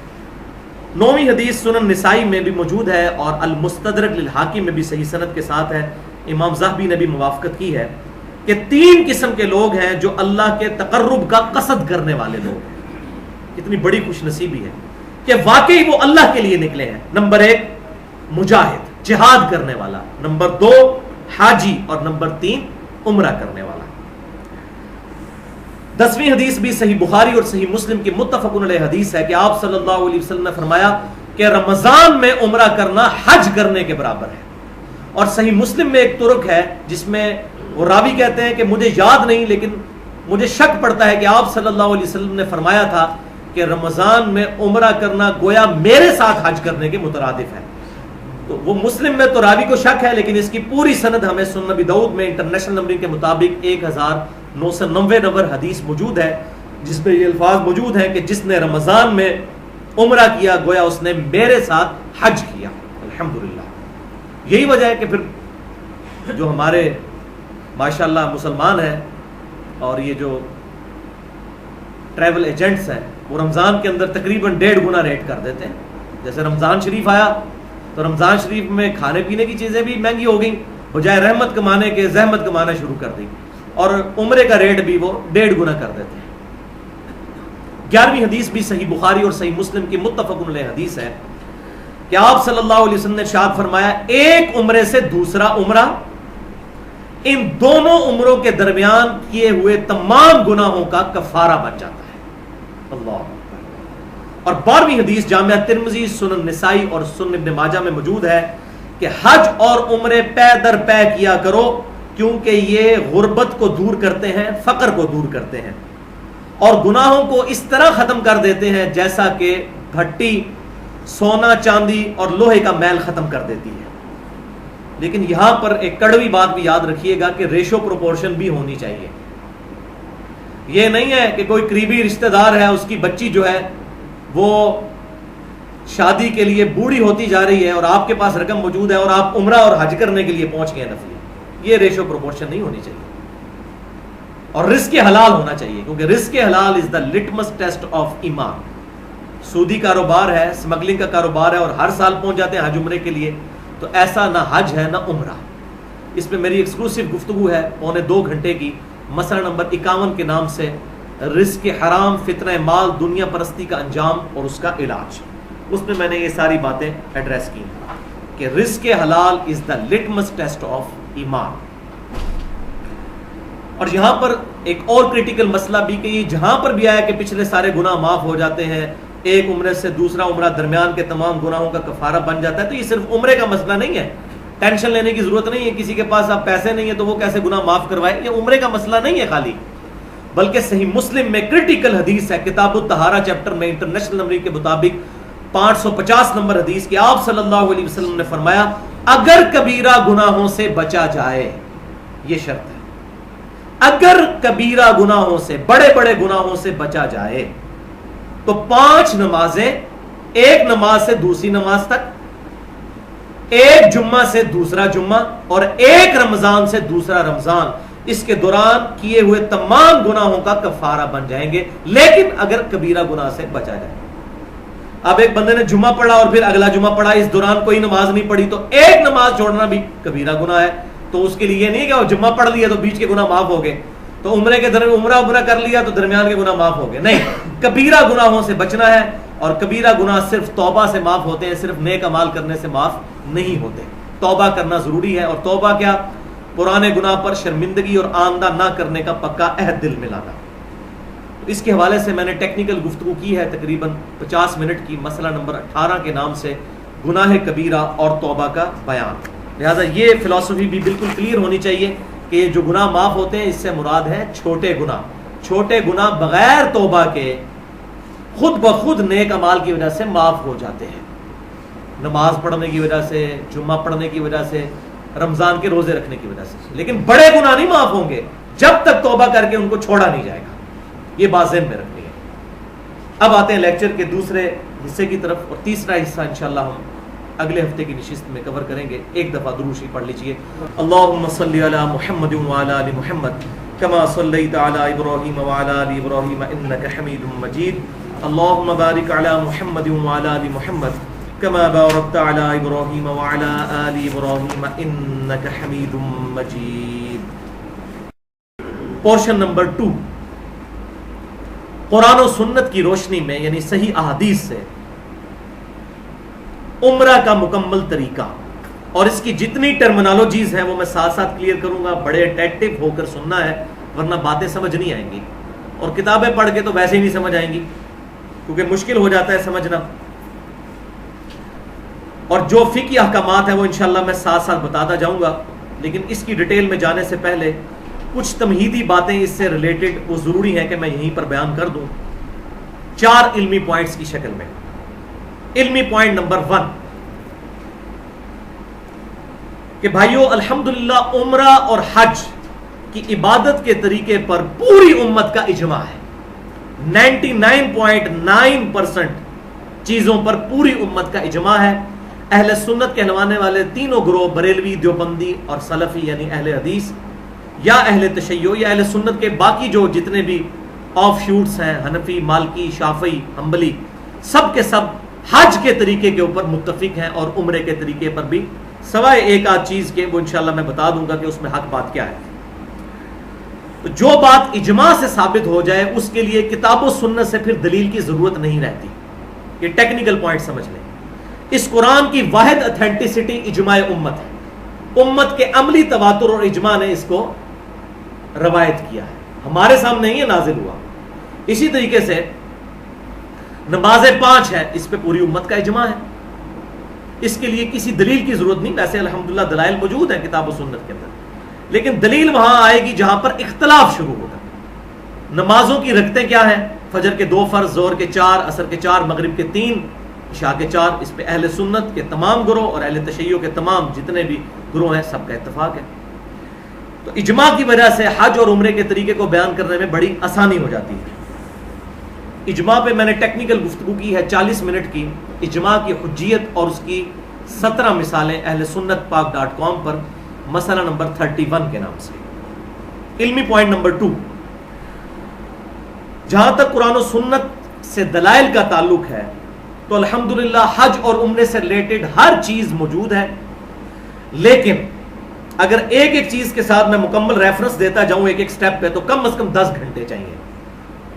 تو میں اپنی طبیعت کے اوپر جبر کرتے ہوئے ان جنرل ریفرنسز شروع میں ہی دے دیتا ہوں، ورنہ تو میں کوئی بات ایک جملہ بھی ریفرنس کے بغیر نہیں بولتا، لیکن میں شروع میں ہی ریفرنسز دے دیتا ہوں کہ انہی ریفرنسز کے ساتھ یہ تمام کی تمام چیزیں میں بیان کر رہا ہوں.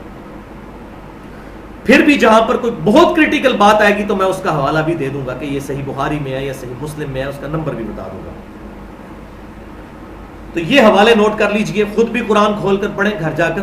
قرآن پاک میں سورۃ البقرہ آیت نمبر 196 سے لے کر 203 تک، سورۃ البقرہ آیت نمبر 124 سے 131 تک، سورۃ البقرہ آیت نمبر 158، سورۃ الحج آیات نمبر 26 سے لے کر 37 تک، سورہ آل عمران آیت نمبر 96 اور 97، سورہ ابراہیم آیت نمبر 35 سے لے کر 41 تک. یہ تو قرآن کے حوالے، اور احادیث تو ہزاروں کی تعداد میں.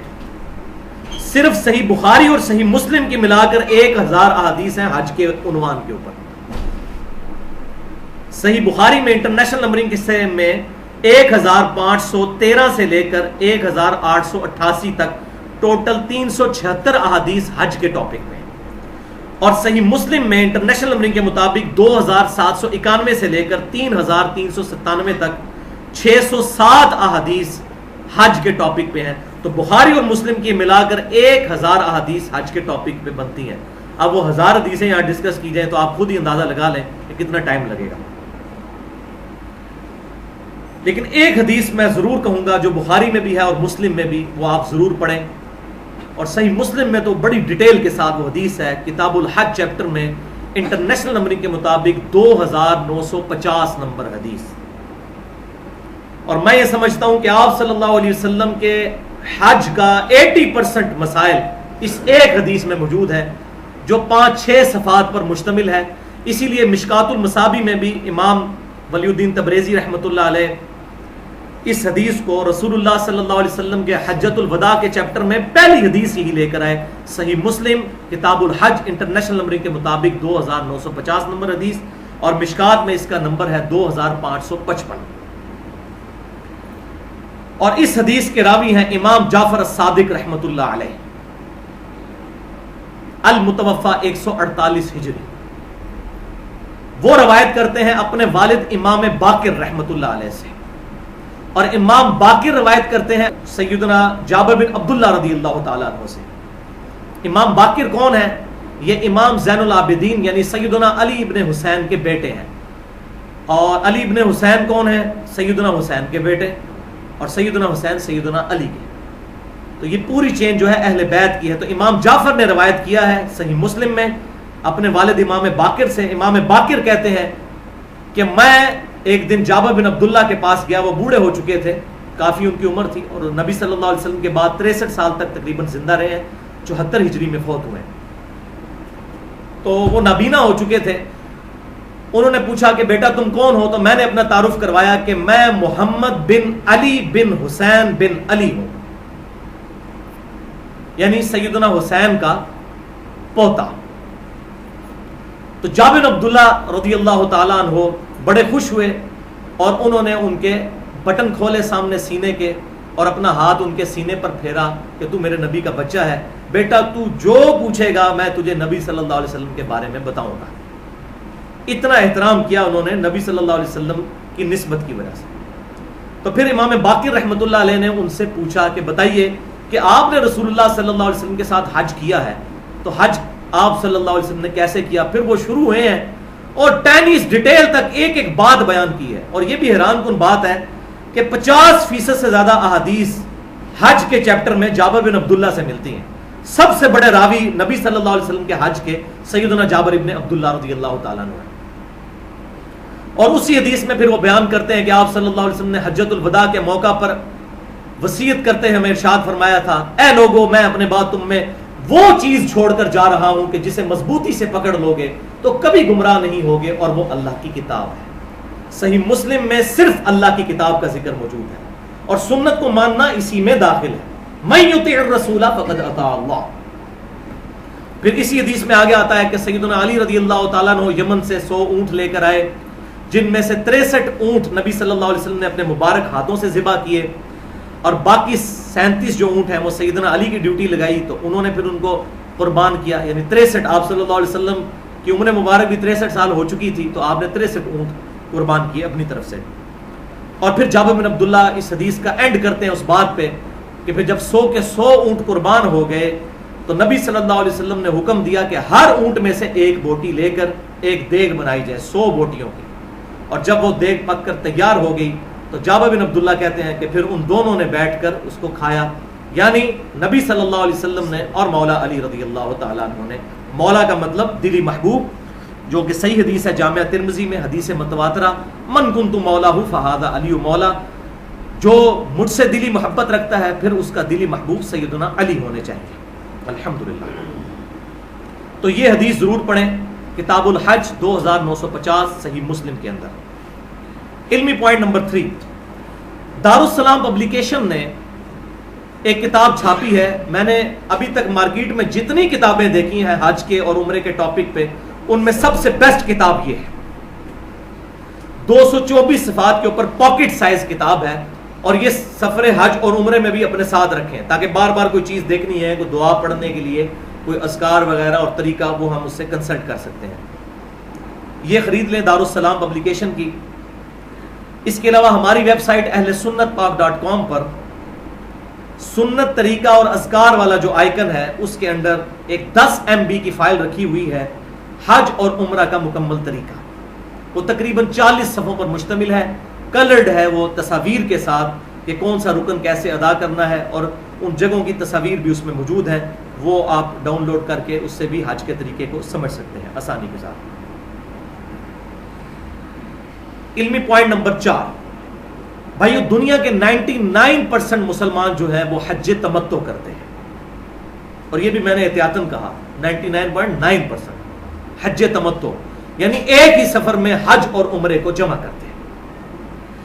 ایون حج قران بھی کیا جائے اس میں بھی حج اور عمرہ جمع ہوتا ہے. حج تمتع میں یہ ہوتا ہے کہ عمرہ کر کے احرام کھول دیتے ہیں اور بعد میں حج کا احرام 8 ذی الحجہ کو دوبارہ باندھتے ہیں. حج قران میں پہلے عمرہ کرتے ہیں، پھر حج کا بھی جو احرام جو باندھا ہوتا ہے وہی احرام عمرے کا ہی آگے چلتا ہے، اور حج کے بعد احرام کو کھولا جاتا ہے. تو اس میں بھی عمرہ آتا ہے، لہٰذا عمرہ تو کمپلسری ہو جاتا ہے. جہاں سے جتنے بھی لوگ جاتے ہیں ظاہر ہے وہ اس فیسلٹی کو اویل کرتے ہیں کہ ایک ہی سفر کے اندر حج اور عمرے کو جمع کر لیا جائے.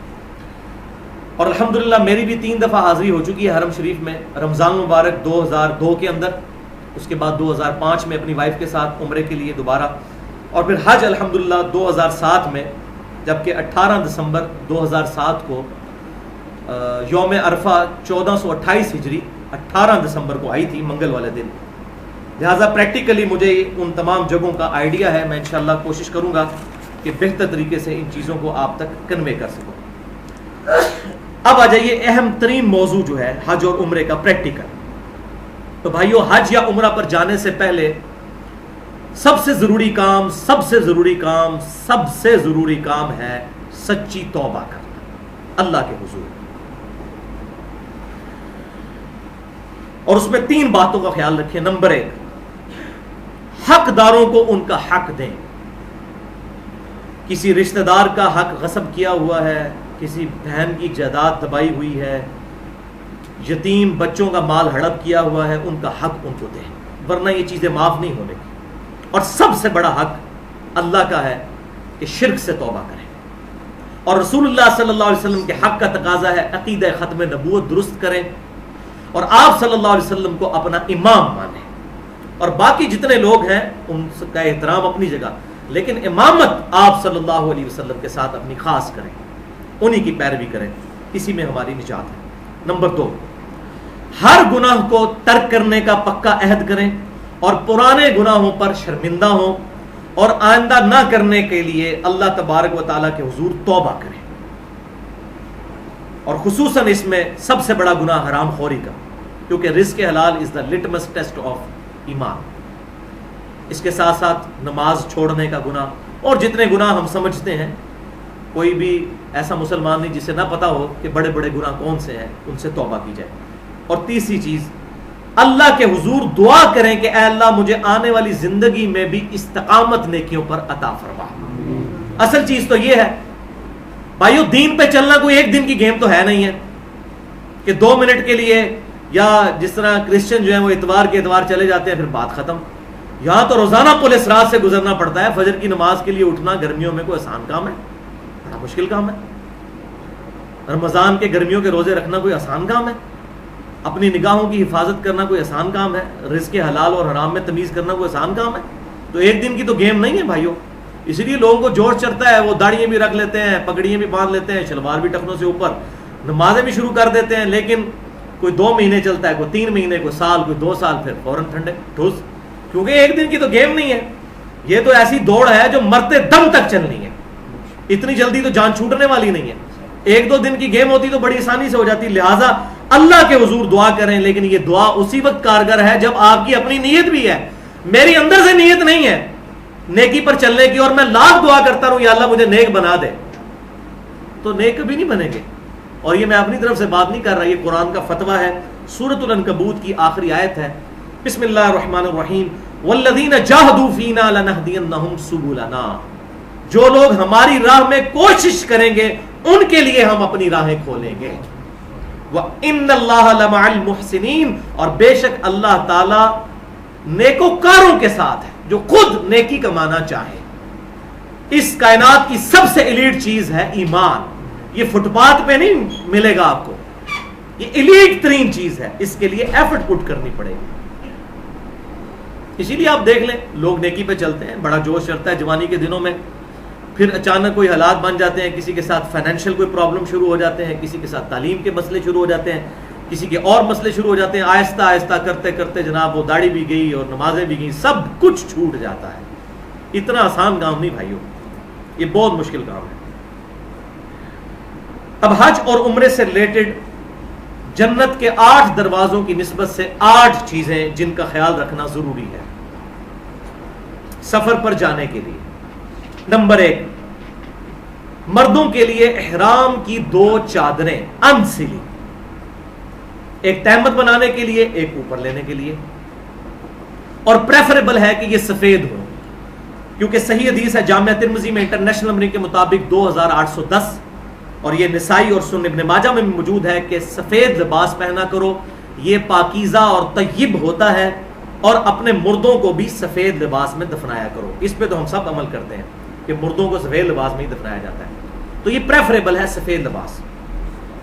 نمبر 2، ایسی جوتی جس میں ٹخنے ننگے رہتے ہو، جیسے یہ ہوائی چپل وغیرہ ہے، ٹخنے نہیں ڈھانپ سکتے احرام کی حالت میں۔ نمبر 3، پیٹ پر باندھنے والی بیلٹ جس میں آگے خانہ بھی بنا ہوا ہوتا ہے اور اس پہ اوپر زپ ہوتی ہے تاکہ ضروری ڈاکومنٹس، پاسپورٹ وغیرہ اس میں رکھا جا سکے، اور کرنسی وغیرہ بھی۔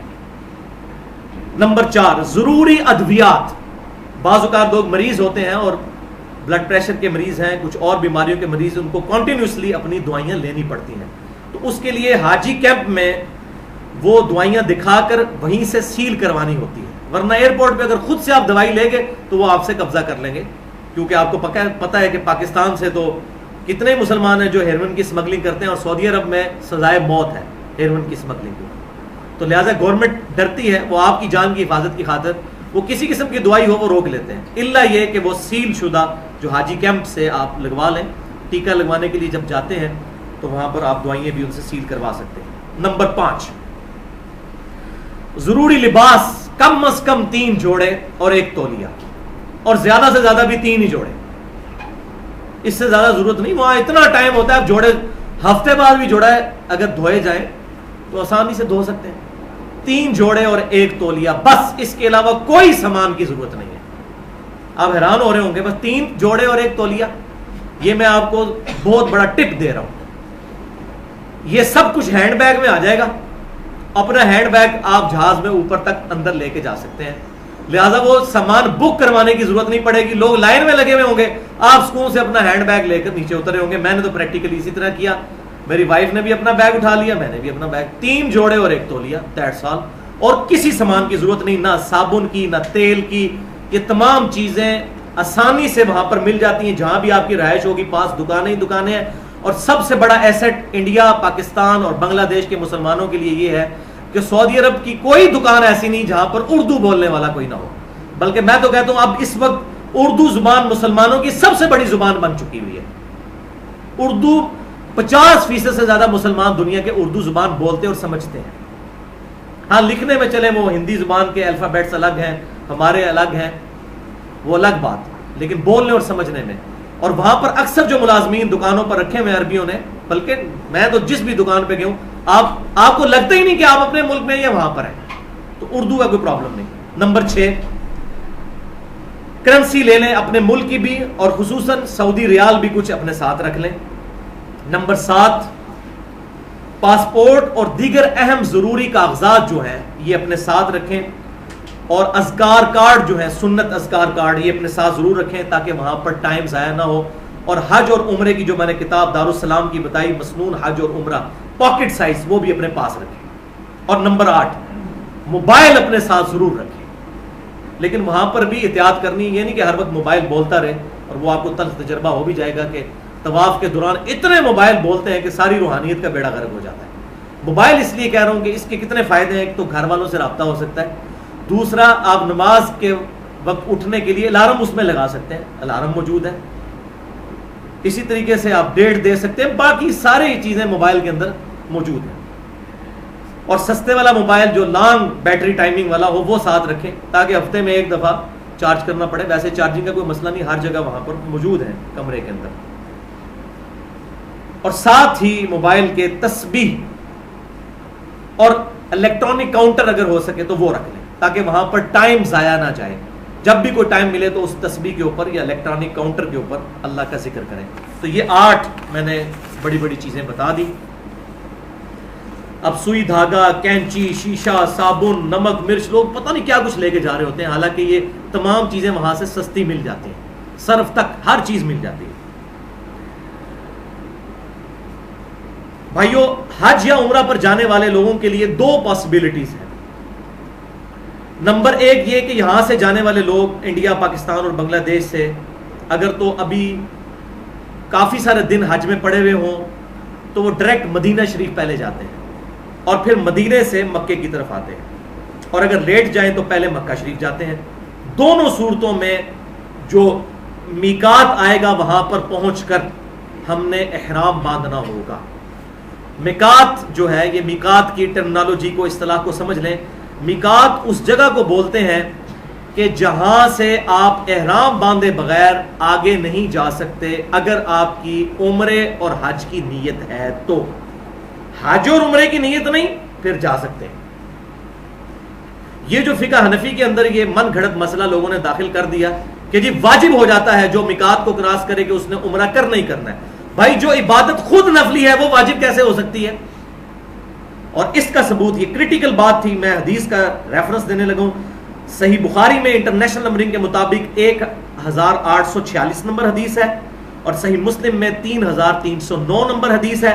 امام بخاری نے اس میں باب باندھا ہے کہ احرام کے بغیر مکے میں داخل ہونے کا جواز اگر حج اور عمرے کی نیت نہ ہو تو.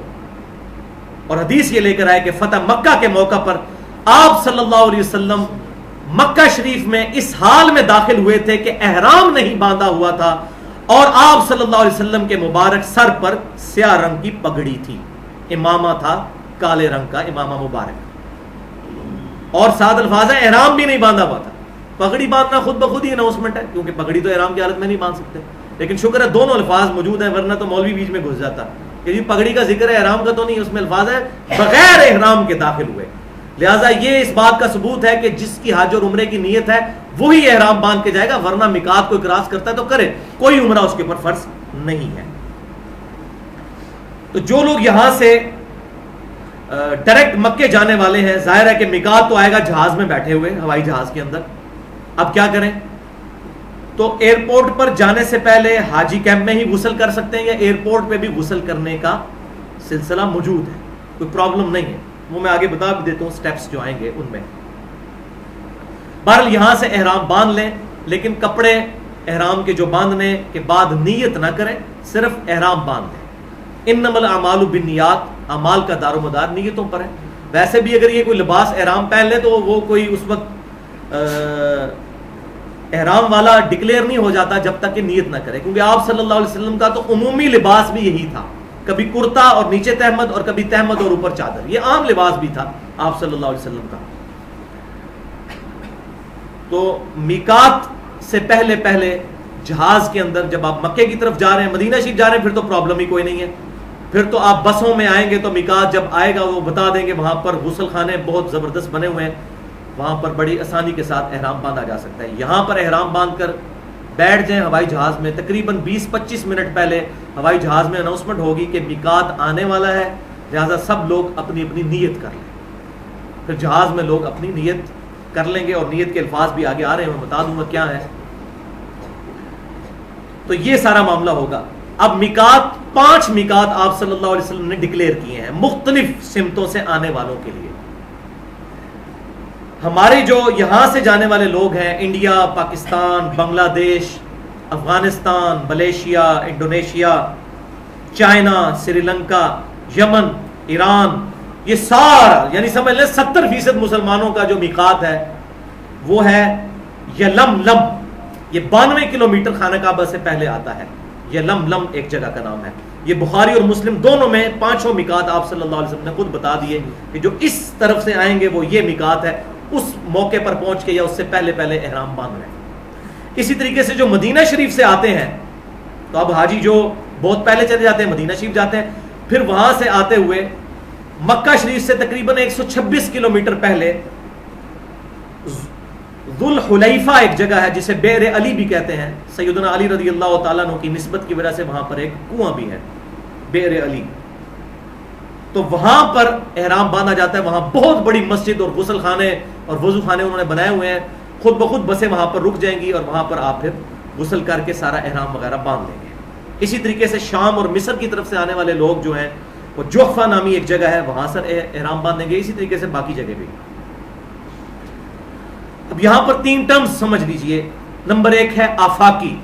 آفاقی وہ لوگ ہیں جو کہ میقات کی حدود سے باہر حج اور عمرے کے لیے آئیں گے، جیسے ہم لوگ یہاں سے جانے والے ہیں، ہم ہیں آفاقی۔ دوسری ٹرم ہے اہل حل۔ اہل حل، اہل حل وہ لوگ ہیں جو حرم کے تو نہیں رہنے والے لیکن میقات اور حرم کے درمیان رہتے ہیں، وہاں پر ہی رہنے والے ہی وہاں کے۔ تو اب وہ لوگ میقات واپس نہیں جائیں گے احرام باندھنے کے لیے، ان کا گھر ہی ان کا میقات ہے۔ اور تیسرے ہیں اہل حرم، جو کہ حرم کے اندر رہنے والے لوگ ہیں، مکہ شریف کی جو پوری آبادی ہے اس کے اندر، ان کا اپنا گھر ہی ان کا میقات ہوگا۔ تو صرف آفاقی جو لوگ ہیں وہ میقات پہ جا کر احرام باندھیں گے۔ لہذا یہ میں نے تینوں ٹرمز بھی کلیئر کر دی۔ اب حج یا عمرہ کرنے والے لوگ میقات پر پہنچ کر 5 کام کریں گے۔ نمبر 1 غسل کریں۔ یہ سنت ہے، ضروری نہیں۔ اگر کسی نے غسل نہ بھی کیا، یہ اس طرح نہیں ہے جیسے نماز پڑھنے سے پہلے وضو کرنا ہوتا ہے، لیکن پریفریبل ہے۔ لیکن احرام باندھنے کے بعد بعض لوگ 2 نفل پڑھتے ہیں، یہ کسی ضعیف روایت سے بھی ثابت نہیں ہے۔ غسل کریں، یہ پہلا کام۔ نمبر 2 جسم پر خوشبو لگا لیں احرام باندھنے سے پہلے۔ آپ صلی اللہ علیہ وسلم تو خوشبو کا بہت اہتمام کرتے تھے، تو احرام سے پہلے جسم پہ خوشبو لگا لیں، وہ کپڑوں پہ نہیں لگانی، جسم پہ لگا کے اس کو خشک کر لیں، بے شک خوشبو آتی رہے۔ کپڑوں پہ لگائیں گے تو دم واجب ہو جائے گا جان بوجھ کر، وہ نہیں لگا سکتے۔ نمبر 3 احرام کی 2 چادریں لپیٹ لیں، یہ مردوں کے لیے۔ عورتوں کے لیے تو وہی احرام ہے کہ انہوں نے اپنے چہرے کے اوپر سے کپڑا ہٹا لینا اور باقی بال وغیرہ کور کر لینے ہیں۔ یہ لادہ سے جو احرام رکھے ہوتے ہیں وہ ضروری نہیں ہے، کوئی بھی چیز جو ہے وہ اس طریقے سے بالوں کو ڈھانپا جائے، یہ چہرے کی ٹکیا بس نظر آئے، یا یہ ہاتھ اور پاؤں، ہاتھوں پہ دستانے بھی نہیں پہن سکتے، وہ آگے آ جائے گی ڈیٹیل۔ تو یہ 2 چادریں، اس کے بعد پلس یہ ہے کہ ایسی جوتیاں پہننی ہیں جو ٹخنے ننگے رکھے، یعنی ہوائی چپل، یہ مردوں نے بھی اور عورتوں نے بھی۔ نمبر 4 اب آپ نے نیت کرنی ہے۔ اگر تو آپ حج تمتع کر رہے ہیں تو ظاہر ہے پہلے عمرے کی نیت ہوگی، وہ بعد میں حج کی نیت دوبارہ ہوگی، اور اگر حج قران کر رہے ہیں تو پھر ایک ہی نیت میں دونوں کی اکٹھی نیت کرنی ہوگی، اس میں احرام نہیں کھولا جاتا۔ تو 99% لوگ تو حج تمتع کرتے ہیں. یہ نیت ہوگی اللہم لبیک عمرہ، اے اللہ میں حاضر ہوں عمرہ کرنے کے لیے، اردو میں بھی بول سکتے ہیں. اور حج قران ہوگا تو ہوگا اللہم لبیک عمرتن و حجن، میں عمرہ اور حج دونوں کی ایک ساتھ نیت کرتا ہوں. نمبر 5، جیسے ہی یہ نیت کی بلند آواز سے کم از کم ایک دفعہ پڑھنا ہے لبیک اللہم لبیک لبیک لا شریک لک لبیک ان الحمد والنعمت لک والملک. یہ صحیح بخاری اور صحیح مسلم میں ثابت ہے، بلند آواز سے مردوں نے، لیکن عورتوں نے آہستہ آواز سے. اس میں کوئی واضح حدیث تو موجود نہیں ہے، اشارے ضرور ملتے ہیں. بخاری اور مسلم کی متفق علیہ حدیث ہے، اگر امام کو غلطی لگ جائے تو مرد سبحان اللہ کہہ کے اس کو غلطی کی طرف متوجہ کریں گے، اور عورتیں جو ہے اپنے یوں ہاتھ پہ ہاتھ مار کے، وہ زبان سے نہیں بولیں گے. تو عورت کی زبان کا بھی پردہ ہے اس حوالے سے. تو بلند آواز سے نہیں، لیکن اتنی آواز سے عورتیں بھی ضرور کہیں گے کہ وہ اپنے کان ان کے خود سنیں. نماز بھی اتنی آواز میں پڑھنا ضروری ہوتی ہے. اس کے علاوہ بھی بخاری اور مسلم میں 2 اور تلبیہ بھی موجود ہیں، اللہ اکبر اللہ اکبر اللہ اکبر، یہی پڑھتے جائیں. لا الہ الا اللہ لا الہ الا اللہ لا الہ الا اللہ، یہ بھی تلبیہ کے الفاظ موجود ہیں. اللہم لبیک لبیک اللہم لبیک، حاضر ہوں اے میرے اللہ میں حاضر ہوں. لبیک لا شریک لک لبیک، حاضر ہوں میں اے اللہ تیرا کوئی شریک نہیں، میں حاضر ہوں. ان الحمد، بے شک جتنی بھی تعریفیں ہیں، والنعمت، اور تمام جو نعمتیں ہیں، لک لک والملک، اور جتنی بھی یہ بادشاہت ہے پوری دنیا کی، یہ تیرے لیے ہے. لا شریک لک، میں تیرے ساتھ کسی کو شریک نہیں ٹھہراتا. عورتیں بھی احرام باندھیں گی. وہ احرام کیا ہے انہوں نے پہلے ہی باندھا ہوا ہے، صرف یہ ہے کہ چہرے کی ٹکیا ننگی کرنی ہے، وہ میں بعد میں بتا بھی دیتا ہوں. اب احرام کی حالت میں کل 12 کام ایسے ہیں قرآن پاک صحیح بخاری اور صحیح مسلم کی روشنی میں جو نہیں کر سکتے. یہ اب بڑی کریٹیکل چیز ہے. نمبر 1 میں تیزی سے کور کروں گا تاکہ ہمارا یہ لیکچر مکمل ہو جائے. مردوں کے لیے سلا ہوا کپڑا پہننا، شلوار قمیض یا پاجامہ، یہ پہننا منع ہے. لیکن اگر احرام کی چادریں میلی ہو جائیں تو بدل سکتے ہیں. یہ جو مشہور ہے کہ انہی چادروں میں گندے ہی رہنا ہے، ایسا نہیں ہے. چادر آپ کوئی اور باندھ لیں، اس کو کھول دیں. یہ نہیں کہ وہی کپڑے باندھ کے رکھنے ہیں، وہ کپڑے اس طرح کے ہونے چاہیے. آپ بے شک 3 چادریں بدلیں. اور تولیے والا احرام ہو تو سردیوں میں ذرا آسانی رہتی ہے، ٹھنڈ سے بھی بچت ہو جاتی ہے.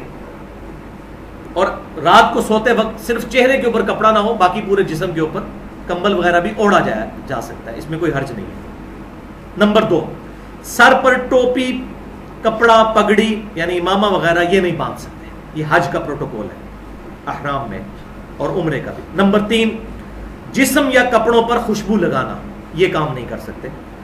لیکن صحیح مسلم میں حدیث موجود ہے کہ نہا سکتے ہیں. یہ جو مشہور ہے کہ نہا ہی نہیں سکتے، گندے ہی رہیں، ایسی کوئی بات نہیں. بلکہ اعتکاف کے بارے میں مجھے پتا چلتا ہے کہ بعض علماء یہ کہتے ہیں جب تک غسل فرض نہ ہو اس وقت تک اعتکاف والا اٹھ کے غسل نہیں کر سکتا. تو بھائی 10 دن تک وہ جون جولائی کی گرمی میں جب مسجد کے اندر وہ بدبو پھیلائے. ایک طرف تو بخاری اور مسلم کی حدیث ہے کہ جو شخص پیاز کھائے وہ مسجد میں نہ آئے جب تک صفائی نہ کرے. اور بخاری اور مسلم کی حدیث ہے آپ صلی اللہ علیہ وسلم نے حکم فرمایا تھا کہ کوئی بندہ غسل کیے بغیر جمعے کی نماز پڑھنے نہ آئے کیونکہ بدبو آتی تھی. تو یہ کہیں نہیں لکھا ہوا، وہ غسل کر سکتا ہے. ویسے بھی وہ فنائے مسجد بھی مسجد کے اندر شامل ہے، مسجد کی باؤنڈری کے اندر غسل خانے ہوتے ہیں، ادھر جانے سے کوئی اعتکاف ٹوٹ نہیں جاتا. تو احرام کی حالت میں بھی نہا سکتے ہیں. صابن بھی استعمال کر سکتے ہیں لیکن بغیر خوشبو والا صابن نہ ہو. نمبر 4 جرابیں، موزے اور ٹخنے ڈھانپنے والے جوتے یہ استعمال نہیں کر سکتے. نمبر 5 نکاح نہیں کر سکتے احرام کی حالت میں، نہ نکاح کا پیغام دے سکتے ہیں. نمبر 6 خشکی کا کوئی جانور شکار نہیں کر سکتے. خشکی کا جانور ہرن وغیرہ.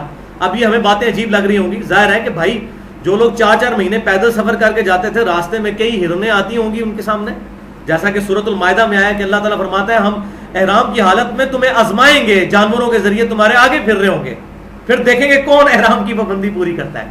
جیسا کہ بنی اسرائیل کو آزمایا تھا کہ ہفتے والے دن ہی ساری مچھلیاں آتی تھیں اور وہ پھر انہوں نے ہیلا بازی کی اور اللہ تعالیٰ نے ان کو کونوا قردۃ خاسئین، پھٹکارے ہوئے بندر بنا دیا۔ تو اس طرح مسلمانوں میں بھی آزمائشیں اس اعتبار سے آتی تھی۔ شکر ہے اس آزمائش سے ہم لوگوں کو اللہ تعالیٰ نے محفوظ رکھا ہے کہ یہاں سے جہاز میں بیٹھے اور سیدھا وہاں پہنچ گئے۔ نمبر 7، بال کٹوانا یا مونڈنا۔ کسی نے کو عادتاً کو داڑھی کا ایک آدھ بال نکال لیا یا سر کا، وہ نہیں، مکمل طور پہ سر کے بال اچھا خاصا حصہ ریموو کر دینا، یہ منع ہے، اور یہ اس میں سے کوئی بھی کام کیا جائے گا تو پھر اس میں فدیہ دینا پڑے گا، وہ آگے آ رہا ہے۔ ایون غیر ضروری بال بھی صاف نہیں کر سکتے۔ نمبر 8، ناخن کاٹنا، یہ بھی نہیں کر سکتے۔ نمبر 9، فحش گوئی نہیں کر سکتے، بے حیائی کی کوئی بات، ایون کوئی سیکچول بات اپنی بیوی کے ساتھ بھی ڈسکس نہیں کر سکتے۔ نمبر 10، بیوی کے ساتھ ازدواجی تعلق یہ قائم نہیں کر سکتے۔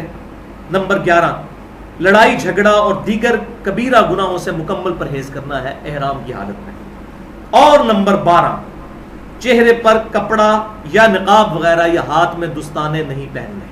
اب یہاں پہ میں وہ مسئلہ کلیئر کر دوں۔ صحیح بخاری میں انٹرنیشنل نمبر کے مطابق 1838 نمبر حدیث ہے کہ آپ صلی اللہ علیہ وسلم نے حکم فرمایا کہ احرام کی حالت میں عورتیں اپنے چہروں پر نقاب نہ ڈالیں، یہ الفاظ ہیں، اور نہ ہاتھوں میں دستانے پہنیں احرام کی حالت میں۔ اس کی ٹیکنیکل ریزن کیا ہے وہ میں بعد میں بتا دیتا ہوں۔ اس کے ساتھ ہی ظاہر ہے کہ اتنا بڑا مجمع اور رش ہوتا ہے، اس میں اگر اس طریقے سے نقاب شروع کروایا جائے تو لوگوں کے لیے بڑی پرابلم کھڑی ہو جائے۔ تو اللہ تعالیٰ نے آسانی دی ہے اور دوسری طرف آزمائش بھی رکھی ہے کہ نگاہوں کی حفاظت کرنی ہے، جو سورہ نور میں آیا کہ مسلمان مردوں کو حکم دو کہ اپنی نگاہیں نیچی رکھیں، اور مسلمان عورتوں کو حکم دو کہ وہ اپنی نگاہیں نیچی رکھیں۔ اب یہاں بعض لوگوں نے ایک حدیث جو کہ بالکل اصول محدثین پر پکی مردود روایت تھی، اس کو اپنی کتابوں میں لکھا، اور میں سمجھتا ہوں اگر ان کو یہ بات پتہ تھی کہ روایت ضعیف ہے تو انہوں نے علمی خیانت کی ہے صرف اپنا مسئلہ ثابت کرنے کے لیے۔ اور وہ سنن ابی داؤد میں انٹرنیشنل نمبر کے مطابق 1833 نمبر حدیث ہے۔ سیدہ عائشہ رضی اللہ تعالیٰ عنہ سے یہ روایت ہے رضی اللہ تعالیٰ عنہا کہ ہم لوگ احرام کی حالت میں تھے، جب قافلے ہمارے پاس سے گزرتے تھے تو چونکہ ہمارے چہرے ننگے ہوتے تھے تو ہم قافلوں سے پردہ کرنے کے لیے اپنے چہروں کے آگے چادروں کو لٹکا لیا کرتے تھے گھونگھٹ کے طور پر۔ تو کہتے ہیں دیکھیں عورتوں نے اس حالت میں بھی پردہ کرنا ہے۔ اسی وجہ سے ایک بدعت بھی لوگوں نے ایجاد کی ہے، وہ پی کیپ پہنی ہوتی ہے یوں کر کے عورتوں کو، خصوصاً ہمارے یہ خیبر پختونخوا کے جو لوگ ہیں انہوں نے بڑی بڑی پی کیپ عورتوں کو، اور آگے وہ چھجے بنا کے تو ایسے وہ کپڑے لٹکائے ہوتے ہیں، عجیب عورتوں کو انہوں نے جو ہے وہ عجوبہ بنایا ہوا ہوتا ہے کہ جی ہم چہرے پہ ٹچ تو نہیں کر رہا نا، یہ وہی ہیلے بازی ہیں، ٹھیک ہے۔ تو اس حدیث سے سہارا لیتے ہیں۔ بھائیو جب حدیث ثابت ہی نہیں ہے، اس حدیث میں وہ راوی ہے کہ جو علم حدیث کے بچے کو پتا ہے کہ یہ راوی مردود متروک اور ضعیف ترین اور مختلف فی راوی ہے، اس کا نام ہے یزید بن ابی زیاد، یہ مشہور راوی ہے، پکا ضعیف راوی، ایون حنفی بھی مانتے ہیں ضعیف ہے اور اہل حدیث بھی کہتے ہیں ضعیف ہے۔ اور اس حدیث کو شیخ البانی رحمہ اللہ نے بھی ضعیف کہا، اور دور حاضر میں ہمارے پاکستان میں بہت بڑے اسماء و رجال کے عالم شیخ زبیر علی زئی صاحب، انہوں نے بھی اس حدیث کو ضعیف کہا ہے۔ آج کل بیمار ہیں، کل ہی میری فون پہ بات ہوئی، آئی سی یو سے ان کو شفٹ کیا ہے شفا انٹرنیشنل میں سے، اب وارڈ کے اندر، آپ دعا کریں اللہ تعالیٰ ان کو شفا عطا فرمائے۔ فالج کا اٹیک ہوا تھا لیکن ابھی زبان ان کی نہیں چل رہی، دماغ صحیح طریقے سے کام کر رہا ہے، ہاتھ کے اشاروں سے لکھ کے بات کرتے ہیں۔ انہوں نے بھی اس حدیث کو ضعیف کہا۔ تو یزید بن ابی زیاد اس میں ضعیف راوی ہے، جو مدلس بھی ہے، مختلط بھی ہے۔ تو یہ روایت ہی فارغ ہو گئی جس کی بنیاد پہ یہ سارے کا سارا ڈرامہ رچایا ہوا تھا، لہٰذا یہ کوئی روایت نہیں، اور ویسے بھی بخاری سے ٹکرا رہی سیدھی بخاری میں جب حکم دے رہے ہیں آپ صلی اللہ علیہ وسلم کے چہرے پہ نقاب نہیں رکھنا، تو یہ روایت کیسے صحیح ہو سکتی تھی؟ اب اس کے الٹ میں ایک اور روایت بتاتا ہوں، صحیح بخاری اور صحیح مسلم کے متفق علیہ حدیث ہے۔ صحیح بخاری میں انٹرنیشنل نمبر کے مطابق 1855، صحیح مسلم میں 3251۔ یہ اور مسئلہ کھول دے گی کہ احرام کی حالت میں چہرہ کھلا رکھنا ہے۔ کہ سیدنا فضل ابن عباس رضی اللہ تعالیٰ عنہ حضور کے چچا زاد لگتے تھے، اور آپ صلی اللہ علیہ وسلم کے کزن، چھوٹی عمر کے تھے، بڑے گورے چٹے تھے۔ صحابی روایت کرتے ہیں کہ وہ نبی صلی اللہ علیہ وسلم کے ساتھ پیچھے بیٹھے ہوئے تھے اونٹنی میں، اتنے میں ایک عورت حجۃ الوداع کے موقع پر ایک مسئلہ پوچھنے کے لیے آئی تو وہ فضل ابن عباس اس عورت کو گھورنا شروع کر دیا. انہوں نے ظاہر نوجوان تھے, عورت کا چہرہ کھلا ہوا تھا تو وہ گھور رہے تھے. تو نبی صلی اللہ علیہ وسلم نے یوں ہاتھ پیچھے کر کے ان کا چہرہ پکڑ کے یوں کر کے دوسری طرف پھیر دیا.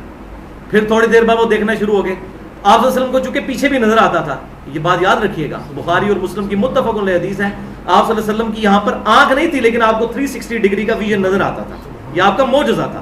تو آپ صلی اللہ علیہ وسلم کو پیچھے نظر آ رہا تھا کہ یہ کیا حرکت کر رہا ہے پیچھے بیٹھ کے, نبی کے پیچھے بیٹھ کے. آپ یہ اندازہ کریں کہ یہ دین پہ چلنا پل اسرات پہ چلنا ہے, اتنا آسان کام نہیں ہے.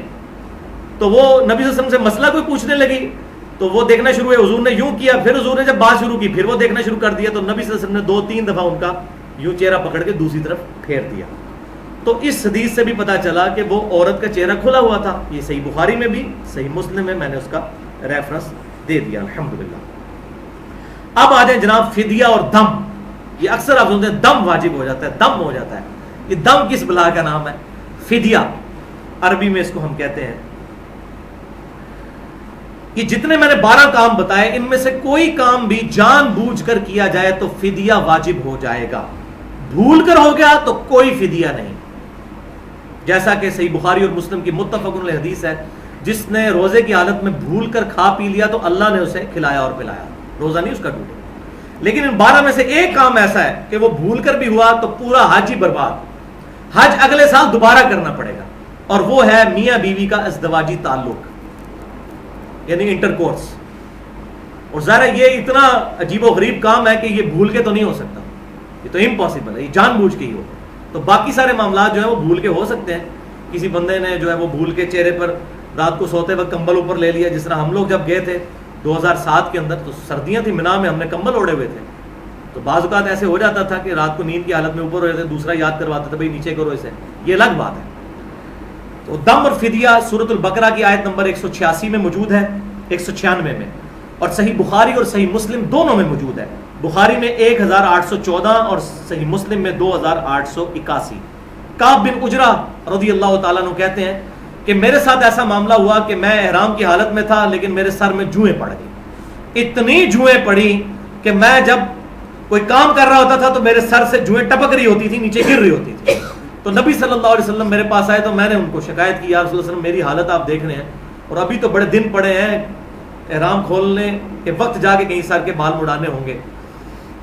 تو اللہ تبارک و تعالیٰ کو اپنے اس بندے پر رحم آیا. اس وقت نبی صلی اللہ علیہ وسلم پر یہ آیات نازل ہوئی الحمدللہ. اور کتنی بڑی سعادت اس صحابی کے لیے, ان کے سوال پر آیات قرآن کی نازل ہوئی. سورۃ البقرہ آیت نمبر 196. تو آپ صلی اللہ علیہ وسلم نے ان کو فرمایا کہ اس طرح کرو, تم اپنے سر کے بال مونڈ دو, جوئیں بہت زیادہ صاف کر دو, لیکن چونکہ اب یہ تم نے کام ایسا کیا جو احرام کی حالت میں نہیں کر سکتے, مجبوراً کرنا پڑا ہے, تو اب ایک قربانی حرم کی حدود میں جا کر ایک بکری قربان کرنی ہے تم نے, اور اس کا گوشت وہیں پر غربا میں تقسیم کرنا ہے, خود نہیں کھانا.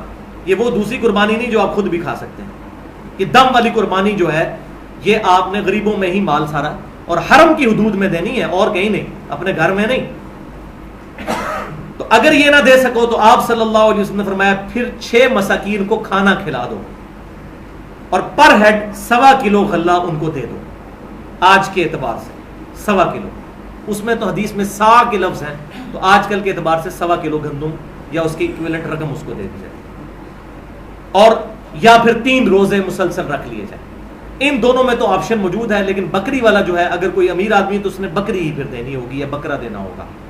لیکن اس کے بعد آپشن ہے یا 6 مساکین کو کھانا یا 3 روزے رکھنا. تو یہ ہے دم اور فدیہ احرام کی حالت میں, چاہے وہ حج کا ہو چاہے وہ عمرے کا ہو. اب دوران سفر کون کون سی سٹیجز آتی ہیں ان کو میں سکپ کرتا ہوں, ورنہ تو وہ بھی 1 گھنٹے کی پوری گفتگو علیحدہ سے بنتی ہے. جو باتیں سمجھانے والی ہیں میں وہ یہاں پر اب خانہ کعبہ شریف کا تعارف تھوڑا سا کروا دوں, اس کے بغیر آپ کو طواف اور صحیح کا پتہ نہیں چلے گا. ایک دفعہ درود شریف پڑھ لیجئے. اللہم صلی علی محمد وعلی آل محمد کما صلیت علی ابراہیم وعلی آل ابراہیم انک حمید مجید. اللہم بارک علی محمد وعلی آل محمد کما بارکت علی ابراہیم وعلی آل ابراہیم انک حمید مجید. بھائیوں اب حرم کا ذرا تعارف ہو جائے. خانہ کعبہ جو ہم اپنی ویڈیوز میں انٹرنیٹ کے ذریعے یا سعودی عرب کے چینل کے ذریعے ایک گھر دیکھتے ہیں جس پہ کالا غلاف چڑھا ہوا ہوتا ہے, اسے ہم کہتے ہیں خانہ کعبہ اپنی لینگویج کے اندر. اور وہ پوری مسجد جو ہے مسجد الحرام ہے, یعنی حرمت والی جگہ ہے, وہاں پر حرام کام کرنا بہت بڑا گناہ ہے. اس کا تعارف ہم سن لیتے ہیں. خانہ کعبہ شریف بھائیوں بیسیکلی ریکٹینگولر شیپ میں ہے, مستطیل ہے, اور اگر حتیم کو بیچ میں شامل کیا جائے تو پرفیکٹ مستطیل بن جائے. لیکن اس وقت بھی اگرچہ حتیم باہر ہے لیکن پھر بھی یہ ریکٹینگولر شیپ میں ہے خانہ کعبہ شریف.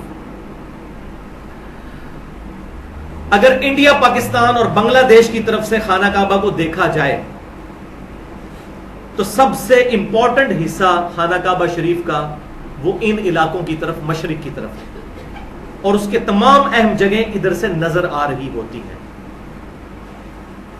یہ ریکٹینگولر شیپ میں خانہ کعبہ شریف, اس کا جو یہ والا کارنر ہے, اس کارنر پہ ہے حجر اسود جو جنتی پتھر ہے, اس کا تعارف بھی میں بعد میں کروا دوں گا.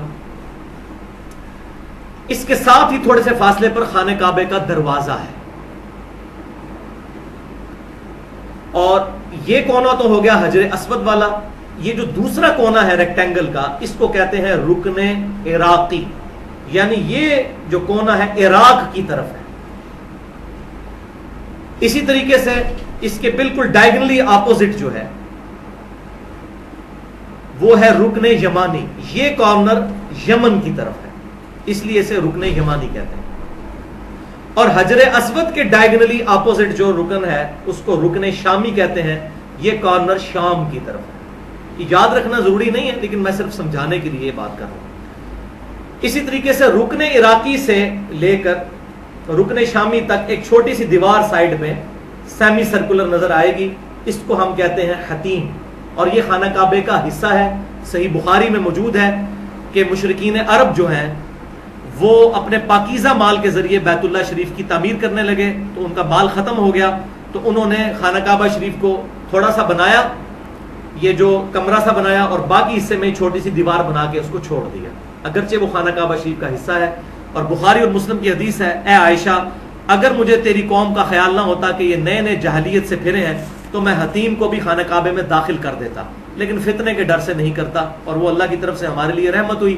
آج تک حتیم خانہ کعبے سے باہر ہے, لیکن اس کے اندر نماز پڑھنا گویا خانہ کعبے کے اندر نماز پڑھنا ہے.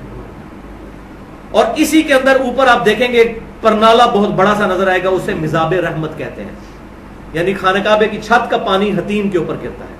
تو حتیم میں کھڑے ہو کر نماز پڑھی گویا کہ آپ نے خانہ کعبہ کے اندر پڑھی, اور آسانی سے بندہ پہنچ جاتا ہے. اسی طریقے سے یہ جو دیوار ہے جس کے ایک کونے پہ حجر اسود اور دوسرے پہ رکن عراقی ہے, اسی میں رکن عراقی کے پاس ہی تھوڑا سا پیچھے ہٹ کر مقام ابراہیم ہے, یلو کلر کی جالی, اور اس کے اندر وہ پتھر جس پہ ابراہیم علیہ السلام کے پاؤں مبارک کے نشان اب بھی موجود ہیں اللہ تعالیٰ کی طرف سے معجزانہ طور پر, جس پہ کھڑے ہو کر انہوں نے خانہ کعبہ کی تعمیر کی تھی, جس کا ذکر قرآن میں ہے وَاتَّخِذُوا مِن مَّقَامِ إِبْرَاهِيمَ مُصَلًّى. اے نبی صلی اللہ علیہ وسلم ابراہیم علیہ السلام کے کھڑے ہونے کی جگہ کو اپنا مصلی بنا لو. اسی طریقے سے یہ حجر اسود اور رکن یمانی, اس کے درمیان جو دیوار ہے اسے کہتے ہیں مستجاب, دعاؤں کی قبولیت کی جگہ. 70 انبیاء کا مصلی رہا ہے. اس دیوار کے سامنے اگر نماز پڑھی جائے تو آپ کا رخ بیت المقدس اور خانہ کعبہ دونوں کی طرف ہو جاتا ہے. اسی لیے آپ صلی اللہ علیہ وسلم مدینہ شریف ہجرت سے پہلے یہیں پر کھڑے ہو کر نماز پڑھتے تھے تاکہ دونوں قبلے کی طرف منہ ہو جائے. لیکن پھر بعد میں حکم نازل ہوا کہ آپ بیت المقدس کی بجائے اب خانہ کعبہ شریف کی طرف جب آرڈر ہوا ہے تو وَاتَّخِذُوا مِن مَّقَامِ إِبْرَاهِيمَ مُصَلًّى, وہاں پر کھڑے ہوں تاکہ یہ بات کنفرم ہو جائے کہ اب قیامت تک کے لیے مسلمانوں کا قبلہ خانہ کعبہ شریف ہے. حجر اسود اور اس کے خانہ کعبہ کا جو دروازہ ہے اس کے درمیان یہ تھوڑی سی جو جگہ ہے اسے کہتے ہیں ملتزم. تو یہ سارے کے سارا خانہ کعبہ کے اعتبار سے تعارف ہو گیا. اور یہ خانہ کعبہ کی جو بلڈنگ ہے تقریباً 55 فٹ اونچی ہے, بہت اونچی ہے, 55 فٹ. اور اگر آپ باہر سے دیکھیں تو باہر کی جو سڑکیں ہیں وہ اس سے بھی اونچی ہیں, کیونکہ خانہ کعبہ بیسیکلی ایک وادی ہے, اس کی ساری طرف چٹیل پہاڑ ہے پتھروں کے، یہ کوئی میدانی علاقہ نہیں. 12 کے قریب ٹنلز تو خانہ کعبہ شریف کے ارد گرد مکے کے اندر کتنی ٹنلز ہیں جس کے اندر وہ راستے بنائے گئے ہیں. تو یہ پوری ایک وادی تھی. اسی لیے آپ اگر پرانی تصاویر دیکھیں تو اس میں ملتا ہے کہ جب بھی بارش ہوتی تھی تو یہاں پر پانی کھڑا ہو جاتا تھا. اب بہرحال اب چونکہ ایڈوانس دور ہے وہاں پر موٹرز وغیرہ لگا کے پانی کو ریموو کر لیا جاتا ہے، وہاں پر اب جمع نہیں ہوتے. اسی طریقے سے بھائیوں آپ جب حجر اسود والے کارنر سے تھوڑا سا پیچھے ہٹتے ہیں تو وہاں پر صفا آ جاتا ہے، اور صفا سے تقریباً 0.5 کلومیٹر دوسری طرف مروہ ہے. تو یہ اگر پاکستان کی طرف سے دیکھا جائے ایریل ویو تو یہ پی بنتی ہے، پی انگلش کا ورڈ جو ہے پی، جس میں یہ بیت الحرام کی مسجد اور یہ ساتھ 0.5 کلومیٹر صفا اور مروہ.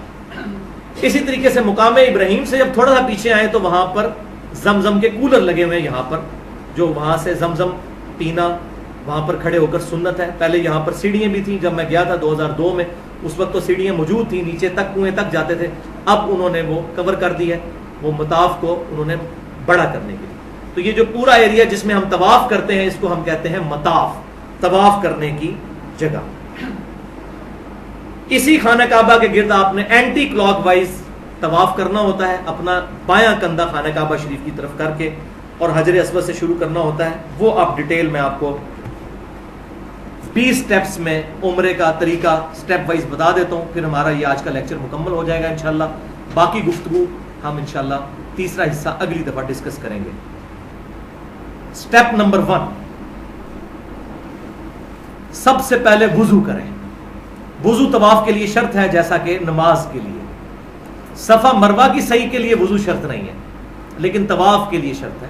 اس کا بھی پروٹوکول ہے، اگرچہ طواف کا پروٹوکول نماز والا نہیں. اس کے دوران طواف کے دوران آپ آپس میں گفتگو بھی کر سکتے ہیں، لیکن کوئی فضول گفتگو نہیں، ضروری گفتگو. نماز میں تو نہیں کر سکتے. پہلے اجازت تھی، بعد میں منسوخ ہو گئی تھی نماز کے سلسلے میں. تو جو پہلا طواف خانہ کعبہ شریف میں جا کے کیا جاتا ہے حج یا عمرے کے لیے جاتے ہوئے، اسے کہتے ہیں طواف قدوم، یعنی قدم رکھتے ہی وہاں پر طواف کرنا، طواف قدوم. تو یہ پہلا سٹیپ ہے کہ وضو کیا اور آپ حرم شریف کے اندر آئے اور تلبیہ آپ کی زبان پر جاری ہو. لبیک اللہم لبیک لبیک لا شریک لک لبیک ان الحمد والنعمت لک والملک لا شریک لک. یہ تلبیہ پڑھتے ہوئے آپ حجر اسود والے کارنر کی سیدھ میں پہنچ جائیں، اور جیسے ہی حجر اسود کی سیدھ میں پہنچیں تو تلبیہ پڑھنا بند کر دیں. حجر اسود کہ بالکل اپوزٹ سامنے بلڈنگ کے اوپر سبز رنگ کی ٹیوب لائٹ لگی ہوگی، اور زمین کے اوپر بھی پہلے کالے کلر کی انہوں نے وہ ٹیپ لگائی ہوئی تھی، پتہ چل جاتا تھا یہ حجر اسود کی سیدھ میں لائن ہے، یہاں سے آپ نے طواف شروع کرنا ہے. وہاں پر پہنچتے ہی تلبیہ بند کر دینا سنت ہے. سٹیپ نمبر 3، طواف کرنے سے پہلے مرد اپنا دایاں کندھا ننگا کر لیں گے، یعنی اوپر والی جو چادر ہے اس کو دائیں کندھے کے نیچے سے گزار کر یوں کر لیں گے، تو یہ کندھا ہو جائے گا ننگا. اس کو عربی میں کہتے ہیں اطباء، الف ضاد طا با الف عین، اطباء کرنا، یا اردو میں اجتباع کرنا. یہ مردوں نے کرنا ہے، اور یہ صرف عمرے کے طواف کے لیے، اور کسی طواف کے لیے نہیں، صرف عمرے کے طواف کے لیے. نماز بھی جب پڑھیں گے بعد میں تو یہ کندھا ڈھانپنا ہے، کیونکہ بخاری اور مسلم میں حدیث ہے کوئی شخص اس حال میں نماز نہ پڑھے کہ اس کے کندھے پر کپڑا نہ ہو. نماز نہیں ہوگی اور لوگ وہاں پر اسی طریقے سے اتباع کی حالت میں ہی نماز بھی پڑھ رہے ہوتے ہیں اور صحیح بھی اسی طریقے سے کر رہے ہوتے ہیں. تو یہ کرنا ہے اتباع. سٹیپ نمبر 4، حجر اسود کو بوسہ دیں، جو تقریباً امپاسبل ہے. تو اس کا ایکسیپشن بھی موجود ہے کہ حجر اسود کو ہاتھ لگا کر پریکٹیکلی ہاتھ کو چوم لینا. بخاری اور مسلم میں موجود ہے آپ نے چھڑی لگا کر بھی چھڑی کو چوما، لیکن وہ ٹچ کرنے کی صورت میں ہے. اور تیسرا طریقہ جو آسان ہے کہ صرف دائیں ہاتھ سے یوں اس کو اشارہ کرنا ہے دور سے حجر اسود کو، ایسے پھر نہیں کرنا. یہ ایسے اشارہ کر کے چومنا تو تب ہے جب آپ ہاتھ لگا لیں. جب آپ نے صرف اشارہ کرنا ہے تو پھر ایسے اشارہ کرنا ہے حجر اسود کو، یہ اس کا ایکویلنٹ ہو جائے گا. اور اس عمل کو کہتے ہیں استلام کرنا. حجر اسود کو چومنا، یا ہاتھ لگا کر ہاتھ کو چومنا، یا دور سے اشارہ کرنا، یہ تینوں صورتیں استلام کہلاتی ہیں. اسٹیپ نمبر 5، ہر استلام کے ساتھ حجر اسود کی طرف ہاتھ اٹھا کر اللہ اکبر یا بسم اللہ اللہ اکبر کہنا ہے، اللہ اکبر ایسے۔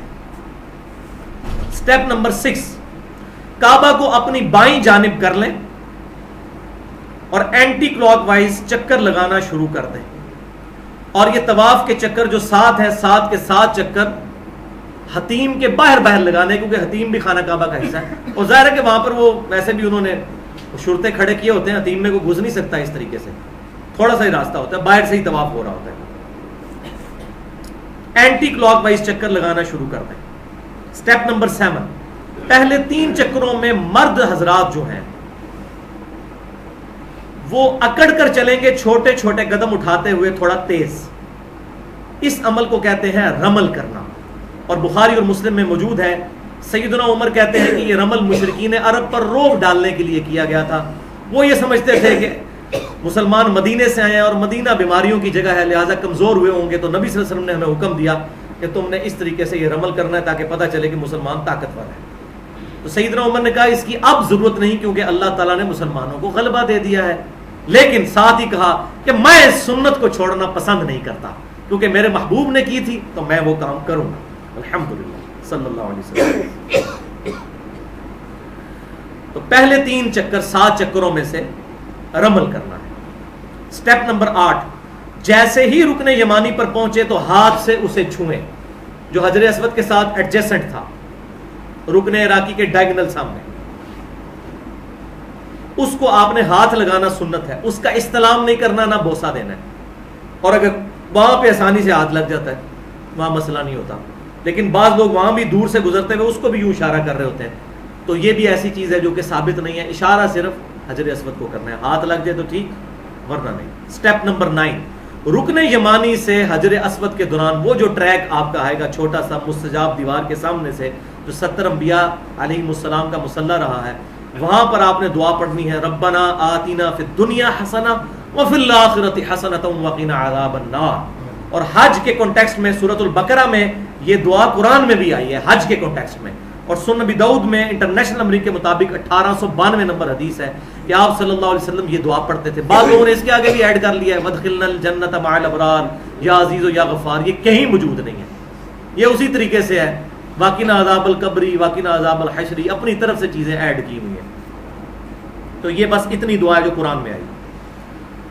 کسی چکر کی بھائیوں کوئی دعا الگ سے ثابت نہیں ہے، بغیر پروٹوکول کے آپ کا جو دل چاہے ذکر کریں۔ یہ جو چکروں کی دعائیں لکھی ہوئی ہیں یہ علماء نے اپنی طرف سے بنا کے لکھی ہیں، وہ مانتے ہیں کہ سنت نہیں ہے، تو ہم اس کے پابند تو نہیں۔ اور اگر چکر کے دوران شک پڑ جائے کہ 3 کیے یا 4 تو کم کی طرف رجحان کریں کہ یار 3 کیے، زیادہ ہو جائیں گے تو مسئلہ نہیں ہوگا، کم ہو گئے تو طواف مکمل نہیں ہوگا، 7 چکر مکمل نہیں ہوئے تو۔ اور اگر اس دوران وضو ٹوٹ جائے تو جس چکر میں وضو ٹوٹا ہے وضو کر کے آگے اس چکر کو چھوڑ دیں، باقی اس سے پہلے جتنے ہوئے تھے ان کو شمار کر لیں، اور اس چکر کو دوبارہ سے حجر اسود پہ آ کر استلام کر کے بسم اللہ اللہ اکبر پڑھ کے وہاں سے شروع کریں۔ پرانے 2 یا 3 ہو چکے ان کو شمار کر لیا جائے گا، اور جو باقی رہ گئے ان کو پھر پورا کریں گے۔ سنت اذکار کر سکتے ہیں، لیکن وہاں پر کیا ہوتا ہے، لوگ موبائل فون سن رہے ہوتے ہیں، اتنے موبائل بجتے ہیں طواف کرتے کہ بندہ پریشان ہو جاتا ہے کہ لوگ اتنی دور سے یہ کام کرنے کے لیے آئے، کون سی اتنی ضروری بات ہے جو کرنی ہے بھی ضروری ہے۔ موبائل اس دوران بھی بند نہیں کرتے۔ اب چکروں کی تعداد کو آسانی سے یاد رکھنے کے لیے سنت اذکار اپنے اوپر خود کوئی آپ کر لیں جو سنت سے ثابت ہے۔ جیسے میں کیا کرتا تھا وہ میں آپ کو بتا دیتا ہوں، کوئی تسبیح کاؤنٹر رکھنے کی ضرورت ہی نہیں، آپ بھول ہی نہیں سکتے۔ سنت اذکار اگر ایک ترتیب سے یاد رکھیں تو وہ 7 کے 7 سنت اذکار آئیں گے، تو ہر چکر میں ایک ذکر کرتے جائیں، آپ کو خود بخود یاد رہے گا کہ یہ پہلا چکر ہے، یہ دوسرا ہے، اور وہ کون سا جو بخاری اور مسلم میں اذکار موجود ہیں۔ تسبیح فاطمہ پہلے چکر میں آپ صرف پڑھیں سبحان اللہ سبحان اللہ سبحان اللہ سبحان اللہ، بہت بڑی نیکی ہے۔ جب وہ چکر حجر اسود پہ پورا ہو پھر آپ شروع کرتے ہیں الحمدللہ الحمدللہ الحمدللہ، 2 ہو گئے، تیسرے میں اللہ اکبر، چوتھے میں لا الہ الا اللہ سبحان اللہ والحمدللہ ولا الہ الا اللہ واللہ اکبر، تو اس میں لا الہ الا اللہ، اس میں پھر لا حول ولا قوت الا باللہ بھی آتا ہے. یہ صحیح بخاری میں ہے کہ آپ صلی اللہ علیہ وسلم کا تہجد کے وقت یہ ذکر ہوتا تھا, سبحان اللہ والحمد للہ ولا الہ الا اللہ واللہ اکبر ولا حول ولا قوت الا باللہ العلی العظیم. صحیح مسلم میں موجود ہے کہ اللہ تعالیٰ کو 4 کلمات بہت پسند ہیں, سبحان اللہ والحمد للہ ولا الہ الا اللہ واللہ اکبر. چوتھے میں لا الہ الا اللہ پڑھ لیا, ٹھیک ہے. اسی طریقے سے 5ویں چکر میں لا حول ولا قوت الا باللہ. چھٹے میں استغفر اللہ پڑھ لیں, استغفر اللہ واتوب الیہ, استغفر اللہ ربی من کل ذنب واتوب الیہ. 7ویں چکر میں درود شریف پڑھ لیں, اللہم صلی علی محمد وعلی آل محمد, یا درود ابراہیمی پڑھ لیں.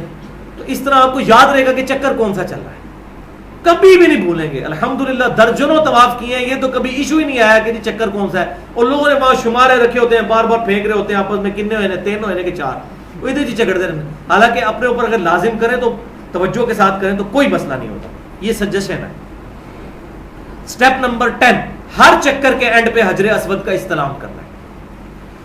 طواف کا سٹارٹ بھی حجر اسود کے استلام سے ہوا اور ہر چکر کے اینڈ پہ بھی استلام کرنا ہے. سٹیپ نمبر 11, کل 7 چکر لگانے ہیں. 3 میں مردوں نے رمل کرنا ہے اور باقی 4 نارمل کرنے ہیں, لیکن عورتوں نے رمل نہیں کرنا. وہ مسند امام شافعی میں صحیح سند کے ساتھ انٹرنیشنل نمبر کے مطابق 573 نمبر اثر ہے عبداللہ ابن عمر رضی اللہ تعالیٰ عنہ کا. وہ فرماتے ہیں کہ عورتوں نے نہ تو رمل کرنا ہے, طواف کے دوران دوڑنا ہے, اور نہ ہی صحیح کرتے ہوئے دوڑنا ہے. جہاں پر وہ ایک تھوڑا سا پورشن آتا ہے جہاں مردوں نے دوڑنا ہوتا ہے, لہٰذا یہ حدیث سے ثابت ہے یہ بات. تو دوڑنا نہیں ہے, صرف مردوں نے دوڑنا ہے. اچھا, اس کے بعد سٹیپ نمبر 12, تو 7 چکر ہوں گے اور 8 استلام بنیں گے, کیونکہ پہلے چکر کے شروع میں بھی آپ نے استلام کیا تھا, ہر چکر کے بعد بھی کیا. 7 چکروں کے بعد کیے تو 7 ہو گئے, اور پہلے چکر کے شروع میں بھی کیا تھا, 8 استلام ہو گئے. سٹیپ نمبر 12 ہے کہ آپ پھر مقام ابراہیم کے پاس آئیں, حجر اسود کے ساتھ ہی تھوڑا سا اس طرف اسی دیوار کے آگے مقام ابراہیم, اس کی سیدھ میں آگے کھڑے ہو جائیں اور وہاں پر آیت پڑھیں وَاتَّخِذُوا مِن مَّقَامِ إِبْرَاهِيمَ مُصَلًّى, اور ابراہیم کے کھڑے ہونے کی جگہ کو اپنی نماز کا مقام بنا لو. یہ سنت ہے پڑھنا. وہاں پر آپ نے اس کی سیدھ میں 2 نفل پڑھنا ہے, یعنی ایگزیکٹ اس کو سترا بنا کر پیچھے تک کہیں بھی نماز پڑھی جا سکتی ہے. اور اس میں صحیح مسلم میں موجود ہے کہ آپ صلی اللہ علیہ وسلم نے پہلی رکعت میں قل یا ایھا الکافرون اور دوسری میں قل ھو اللہ احد, یہ 2 صورتیں پڑھی تھی. یہ مکروہ وقت کے علاوہ کسی بھی وقت 2 نفل پڑھے جا سکتے ہیں, اور وہ مینلی 3 مکروہ وقت ہیں جو مسئلہ نمبر 30 کے اندر میں نے ڈیٹیل سے بتائے ہیں. ایک تو سورج نکلتے وقت تقریباً 10 منٹ کا وقت, اور سورج جب درمیان میں پہنچ جائے اس وقت 10 سے 20 منٹ کا وقت, اور غروب سے 10-20 منٹ پہلے. یہ 3 اوقات ہیں. ان کے علاوہ جتنے بھی اوقات ہیں ان میں طواف کے نفل پڑھے جا سکتے ہیں.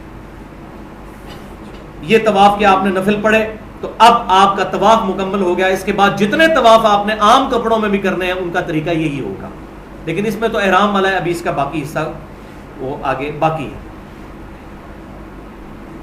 تو سادہ کپڑوں میں جو طواف کریں گے اس میں مرد رمل نہیں کریں گے, وہ عام حالت میں ہی طواف ہوگا. رمل صرف احرام کی حالت میں ہے.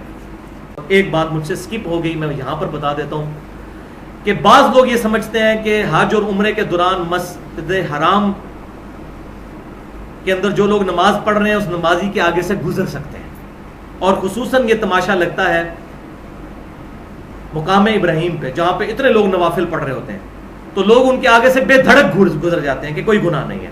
بھائیو, وہاں بھی اسی طریقے سے بلکہ اس سے بڑا گناہ ہے نمازی کے آگے سے گزرنا. صحیح بخاری میں حدیث ہے, اگر لوگ اس گناہ کو جان لیتے تو 40 تک انتظار کرتے. راوی کہتے ہیں مجھے یاد نہیں کہ آپ صلی اللہ علیہ وسلم نے 40 دن فرمایا یا 40 سال فرمایا, 40 مہینے. 40 دن بھی ہو تو بہت زیادہ ہے. اگر گناہ جان لیتے تو 40 دن بھی انتظار کرتے لیکن نمازی کے آگے سے نہ گزرتے. تو اس کا بڑا آسان حل جو میں آپ کو تجویز کرتا ہوں, زبانی تو سارے باتیں کرتے ہیں, اس کا سمپل سلوشن یہ ہے کہ ظاہر ہے اکیلا تو کوئی حج عمرے کے لیے نہیں جاتا, یا بیوی ساتھ ہوتی ہے یا دوست وغیرہ ساتھ ہوتے ہیں.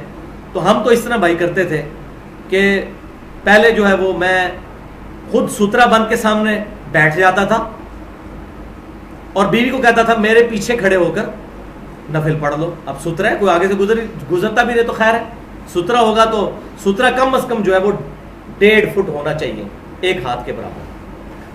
اس کے بعد جب وہ نفل پڑھ لیتی تھی، وہ میرے سامنے آ کے بیٹھ جاتی تھی تو میں اس کے پیچھے 2 نفل پڑھ لیتا تھا. اس طریقے سے ہم خود اپنا سترہ بنا لیتے تھے. اگر اس طریقے سے اہتمام کیا جائے، اور یہ میرا مشورہ سعودی حکومت تک بھی پہنچے، وہاں پر لکھ کے لگا دیں، کیونکہ جتنی وہاں یہ اتنا بڑا گناہ ہے کہ کوئی اس کو گناہ سمجھتا ہی نہیں. ایک تو میں نے یہ بتایا نا کہ بے حیائی کے معاملے میں اور موبائل فون کے اعتبار سے، اور یہ اتنا بڑا گناہ سب لوگ کرتے ہیں، کوئی کسی کو نہیں سمجھاتا. لوگ فخریہ نمازیوں کے آگے سے گزرتے ہیں اور سمجھتے ہیں کہ یہاں تو کوئی گناہ نہیں ہے، تو مجبوری ہے. ایسا نہیں. ایک صورت میں نمازی کے آگے سے گزر سکتے ہیں، جب جماعت کے ساتھ نماز ہو رہی ہو، اس میں صرف امام کے آگے سترا ہو تو وہ کافی ہے. عام نمازی کے آگے سے گزر جائے گناہ گار نہیں ہوتا. لیکن جب کوئی جماعت کے ساتھ نماز نہیں پڑھ رہا تو اب ہر بندے کے آگے اپنا سترا الگ سے ہونا ضروری ہے. تو یہ میں نے سترے والا مسئلہ بھی اس حوالے سے کلیئر کر دیا. سٹیپ نمبر 13، 2 نوافل کے بعد مقام ابراہیم کی سیدھ میں بالکل پیچھے چلے جائیں، وہاں پر زمزم کے کولر لگے ہیں، ان سے آپ نے زمزم قبلہ رخ کھڑے ہو کر پینا ہے. یہ سنت ہے. سٹیپ نمبر 14، پھر دوبارہ آپ حجر اسود پہ آئیں گے اور پھر استلام کریں گے. یہ 9واں استلام ہوگا. اس کے بعد آپ نے صفا کی طرف جانا ہے. لیکن اس میں ایک سٹیپ بعض لوگ کرتے ہیں، وہ ہے ملتزم پر چمٹ کر دعا کرنا. ملتزم کہتے ہیں حجر اسود اور دروازے کے درمیان جو تھوڑا سا ٹکڑا ہے، اس پہ چمٹ کے دعا کی جاتی ہے. ضعیف روایتیں اس میں ملتی ہیں. ایک ہی مین اس کی سب سے مضبوط روایت جس کو بنیاد بنایا جاتا ہے، لیکن وہ بھی پکی ضعیف ہے، سنن ابی داؤد میں انٹرنیشنل نمبرنگ کے مطابق 1899 اور سنن ابن ماجہ میں 2962 ہے. لیکن اس میں ایک تبع تابعی ہے راوی مثنى ابن الصباح المتوفى 149 ہجری. یہ ضعیف بلکہ متروک راوی تھے، ایسے راوی کے جن سے حدیث لینا محدثین نے چھوڑ دی تھی، اور یہ آخری وقت میں اختلاط کا شکار بھی ہو گئے تھے، ان کا حافظہ بھی بگڑ گیا تھا. لہذا شیخ البانی نے اس حدیث کو جو حسن کہا، وہ انہوں نے فارمولہ لگایا ضعیف جمع ضعیف برابر ہے حسن. اسی لیے شیخ زبیر علی زئی صاحب نے اسے ضعیف لکھا ہے اور انوار الصحیفہ میں ڈالا ہے کہ یہ ضعیف روایت ہے.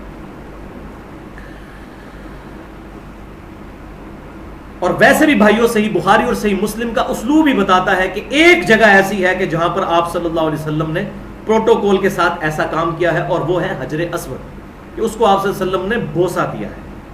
بخاری اور مسلم کی متفق علیہ حدیث ہے. صحیح بخاری میں انٹرنیشنل نمبر کے مطابق 1597 اور صحیح مسلم میں 3070 کہ سیدنا عمر رضی اللہ تعالیٰ عنہ حجر اسود کے پاس آئے، اس کو بوسہ دیتے ہوئے ارشاد فرمایا، اے حجر اسود، تو ایک پتھر ہی تو ہے، نہ کسی کو نفع دے سکتا ہے نہ نقصان. اگر میں اپنے محبوب صلی اللہ علیہ وسلم کو نہ دیکھتا کہ وہ تجھے چوم رہے تھے تو میں تجھے چومتا بھی نہ. تو حجر اسود کا اگر یہ سٹیٹس ہے تو ملتزم اور رکن یمانی وہ کہاں پر کس لیول پہ آئیں گے؟ تو حجر اسود جو ہے، اس کے ساتھ بعض لوگوں نے جوڑ دیا کہ سیدنا علی نے سیدنا عمر سے کہا کہ نہیں، یہ نفع بھی دیتا ہے اور نقصان بھی دیتا ہے. یہ روایت کہیں پر نہیں لکھی ہوئی. بخاری اور مسلم کا میں نے نمبر بتا دیا، خود کھول کے دیکھ لیں، روایت اتنی ہے. لیکن یہ بات درست ہے جامعہ ترمذی اور سنن ابی داؤد میں، سنن ابن ماجہ میں، ترمذی میں 961 نمبر، ابن ماجہ میں 2944 کہ نبی صلی اللہ علیہ وسلم نے فرمایا، اللہ تعالیٰ قیامت والے دن حجر اسود کو 2 آنکھیں اور ایک زبان دے گا جس سے وہ بولے گا، اور ان لوگوں کے حق میں گواہی دے گا جس نے اس کو چوما ہوگا. وہ تو ہر نماز پڑھنے والی جگہ بھی گواہی دے گی. ہم یہاں پر درس قرآن سن رہے ہیں، یہ جگہ بھی گواہی دے گی. بوسہ ضرور دیں حجر اسود کو، اس میں کوئی شک نہیں ہے کہ یہ بہت اہم ترین پتھر ہے. لیکن لیکن لیکن اب یہ کڑوی بات ہے، بہت کڑوی بات، کہ جو بے حیائی کا طوفان بدتمیزی حجر اسود کے پاس ہوتا ہے، یقین کریں ولیعوذ باللہ تعالی، مردوں اور عورتوں کا اختلاط وہاں دیکھنے میں ملتا ہے. عورتوں پہ مرد چڑھے ہوئے ہوتے ہیں، مردوں پہ عورتیں چڑھی ہوئی ہوتی ہیں. اتنا رش، ہزاروں لوگ جب ایک پتھر کو چومنے کے لیے آئیں گے تو کیا حالت ہوگی. میرا تو جا کے سارے کا ساری وہاں پہ روحانیت جو ہے نا، میں نے کہا یار خانہ کعبہ کے اندر اتنی بے حیائی مچائی ہوئی ہے ایک مستحب کام کو پورا کرنے کے لیے، جبکہ وہ استلام دور سے بھی ہو سکتا ہے. یہ 5 چیزیں ایسی ہیں جو مجھے بڑی عجیب لگی. ایک تو جن سے میرا دل کھٹا ہوا، ایک تو یہ والی چیز. دوسرا، طواف کے دوران لوگ بھیک مانگ رہے ہوتے ہیں. آپ طواف کر رہے ہیں، نیچے لوگوں نے ہاتھ، اور اکثر پاکستانی ہوتے ہیں، یہ سندھ کے رہنے والے لوگ. تیسرا، موبائل بجتے ہیں. چوتھا، نظروں کی حفاظت وہاں پر بڑا مشکل ہو جاتا ہے. کیونکہ عورتوں کے چہرے کھلے ہوئے ہیں، ظاہر ہے کہ میں نے بتا دیا، وہ تو حکم ہے، یہی آزمائش تھی. تو جس کو یہاں پر بد نظری کی عادت ہے وہ وہاں جا کر بھی کوئی اس کا کوئی سوئچ آن نہیں ہو جائے گا کہ وہ بڑا نیک و پرہیزگار ہو جائے گا. جڑے اتنے پیڑے وہ لاہور بھی پیڑے، جو ادھر برے ہیں وہ لاہور جا کے بھی برے ہوں گے، خانہ کعبہ میں برے ہوں گے. اور پانچویں چیز، ہر موقع پر صبر کا دامن تھامنا، یہ بڑا مشکل کام ہے. بھائیو، جامعہ ترمذی میں 877 نمبر حدیث ہے، اور مسند امام احمد میں بھی صحیح سند کے ساتھ 2796 کہ آپ صلی اللہ علیہ وسلم نے فرمایا کہ جنت کا یاقوت، یہ کالا پتھر حجر اسود اللہ تعالیٰ نے اتارا تھا، یہ دودھ کی طرح سفید تھا، لیکن لوگوں کے گناہوں کی نحوست کی وجہ سے اس کا رنگ کالا پڑ گیا، اس لیے اب اسے حجر اسود کہتے ہیں. اسود عربی میں کہتے ہیں کالے رنگ. اب یب کہتے ہیں سفید کلر. تو یہ سیاہ ہوا لوگوں کے گناہوں کے اثرات کی وجہ سے پتھر سیاہ ہو گیا. پتھر کا اثر لوگوں پہ نہیں پڑا، یہ پوائنٹ ذرا نوٹ کرنا ہے. اب اس سے انداز لگائیں کہ اگر جنت کا وہ یاقوت، اس کا اثر لوگوں پہ نہیں پڑ رہا، الٹا لوگوں سے وہ اثر لے رہا ہے، تو یہ جو یاقوت، مرجان اور زمرد لوگ یہ انگوٹھیاں پہنتے ہیں اور یہ یقین رکھتے ہیں کہ اس کی وجہ سے کوئی ہمیں نفع پہنچ جائے گا، تو وہ آپ خود سوچ لیں جنت کا پتھر کسی کو نفع نقصان نہیں دے سکتا. اور سیدنا عمر نے کیسا عقیدہ امت کو دیا کہ تو پتھر ہی ہے، نہ نفع دے سکتا ہے نہ نقصان. اب سیدنا عمر کے سامنے اگر کوئی یہ انگوٹھیاں پہن کے آ جائے اور کہے کہ جی میں نے اس لیے پہنی ہوئی ہے، تو پھر حضرت عمر کے جلال کا سامنا بھی اس کو کرنا پڑے گا کہ وہ تو حجر اسود کے اوپر اتنا بڑا فتویٰ لگا رہے ہیں، تو یہ پتھر کس، وہ جنت کا یاقوت اور یہ تو دنیا کا یاقوت. سٹیپ نمبر 15، اور وہ ہے صحیح کا آغاز، یعنی 9واں استلام کر کے آپ صفا کی طرف آئے، یعنی حجر اسود والے کونے میں پیچھے چلے جائیں، وہاں پر پہاڑی صفا کی اور اس سے 0.5 کلومیٹر دور بالکل سوسی سیدھ میں triple story building, air condition بہترین، کوئی پرابلم ہی نہیں جناب صحیح کرنے میں. پہلے کرنی تو بڑی مصیبت ہوتی تھی. تو صفا سے مروہ تک آپ نے صحیح کرنی ہے. صفا پر پہنچے اور وہاں پر جا کے یہ آیت پڑھنا سنت ہے، ان الصفا والمروہ من شعائر اللہ، بے شک صفا اور مروہ اللہ کی نشانیوں میں سے ہے. اور بخاری اور مسلم کی متفق علیہ حدیث ہے، مشرکین عرب صفا مروہ کی صحیح کرتے تھے، جب مسلمان ہو گئے وہ تو وہ اس کو مشرکین کی رسم سمجھتے تھے. تو اللہ تعالیٰ نے پھر یہ آیت نازل کی کہ مشرکین کی ساری باتیں غلط نہیں ہیں. یہی میں کہتا ہوں بھائیو، بریلویوں کی، دیوبندیوں کی، اہل حدیثوں کی، شیعوں کی، سب کی ساری باتیں غلط نہیں ہیں، کچھ ٹھیک بھی ہیں.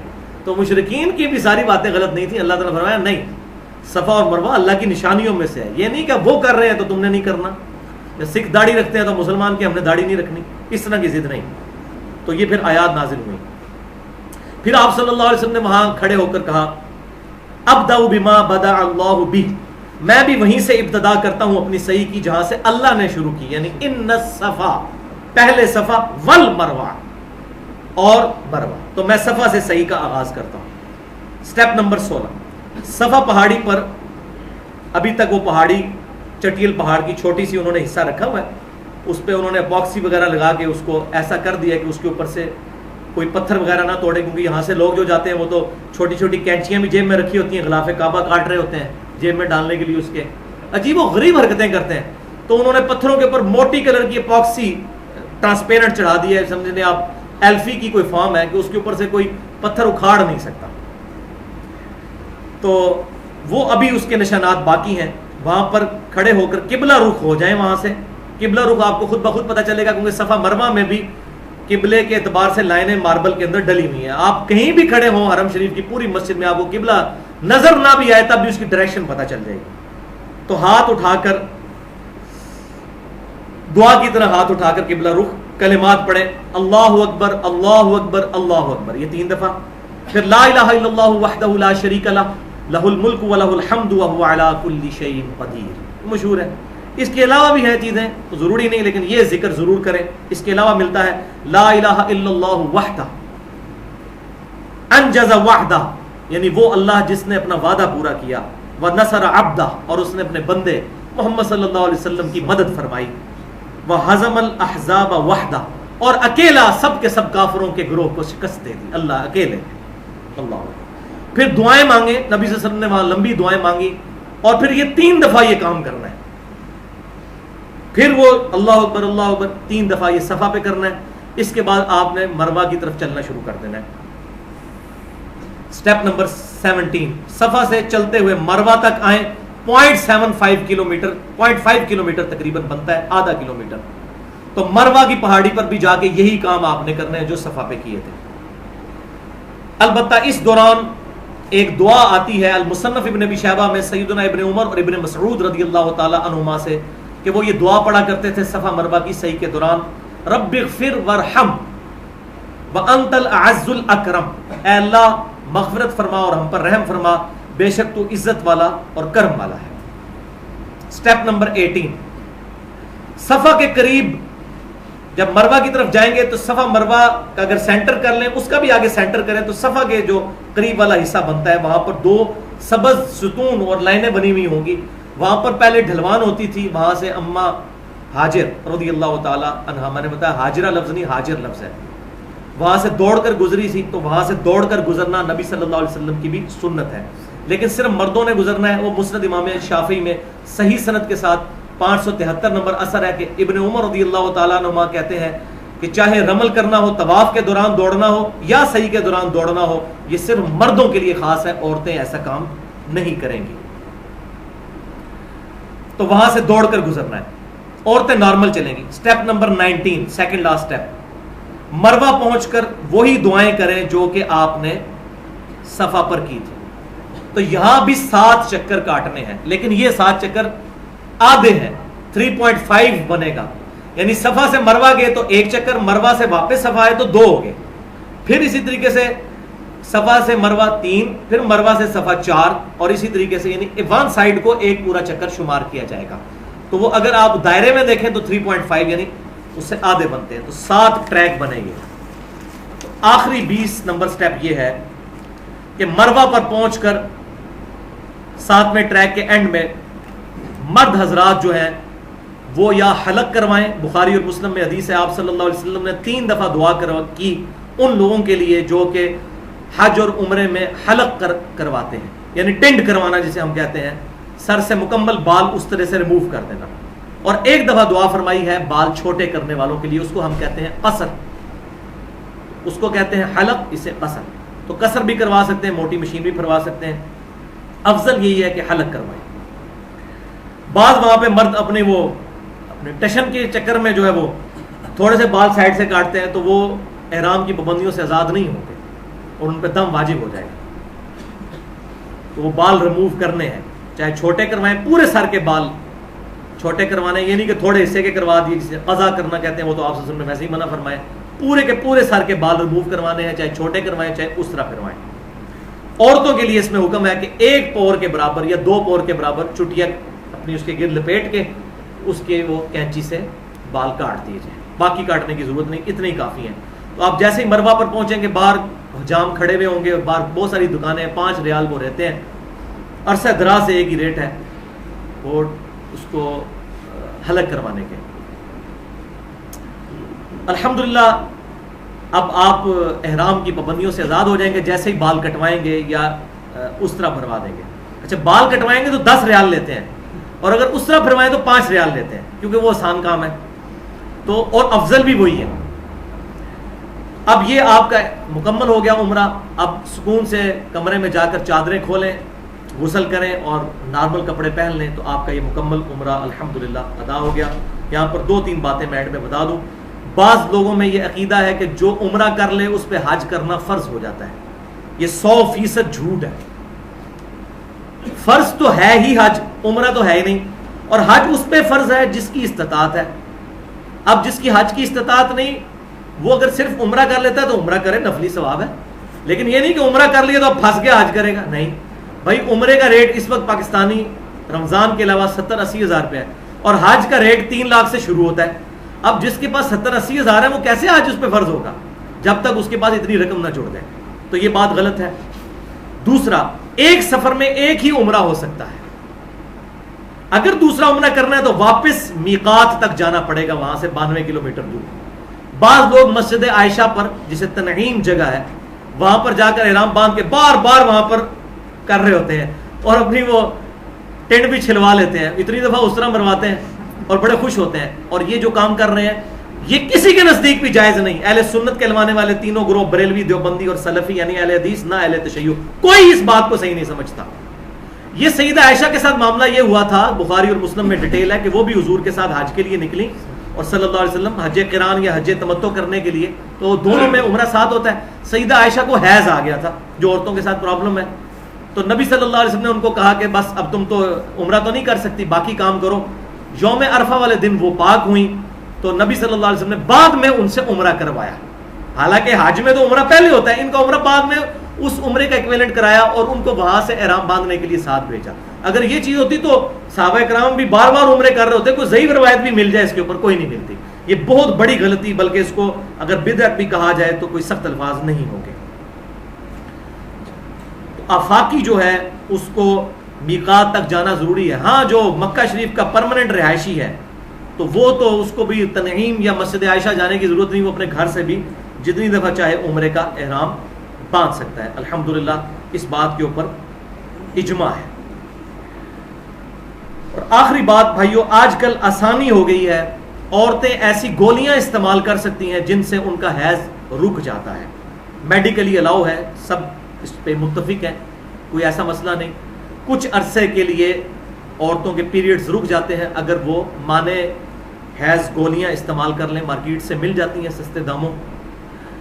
اس کا بڑا فائدہ ہے، حج اور عمرے کی روحانیت ڈسٹرب نہیں ہوتی، ورنہ ظاہر ہے کہ میاں بیوی حج پر گئے ہوئے ہیں اور وہاں پر اس طرح کی پرابلم بن جائے تو اب بیوی جو ہے وہ اب ہوٹل میں بیٹھی ہوئی ہے اور مرد وہاں پہ وہ ایکٹیویٹیز پرفارم کر رہا ہے، عجیب بدمغزی ہو جاتی ہے۔ لہٰذا یہ تھوڑے سے دن ہے، اگر کوئی عورت یہ استعمال کر لیتی ہے تو اس میں کچھ گناہ کا کام نہیں، اور باقی گفتگو ہم انشاءاللہ تیسرا حصہ اگلی دفعہ ڈسکس کریں گے۔ اللہ تعالیٰ سے دعا ہے جو حق بات میں نے کہی اللہ تعالیٰ ہمارے دلوں میں راسخ فرمائے، اگر جذبات میں میرے منہ سے کوئی غلط بات نکل گئی تو اللہ تعالیٰ ہمارے دلوں سے محو کر دے۔ سبحانک اللہم و بحمدک، اشہد ان لا الہ الا انت، استغفرک و اتوب الیک، وما علینا الا البلاغ المبین۔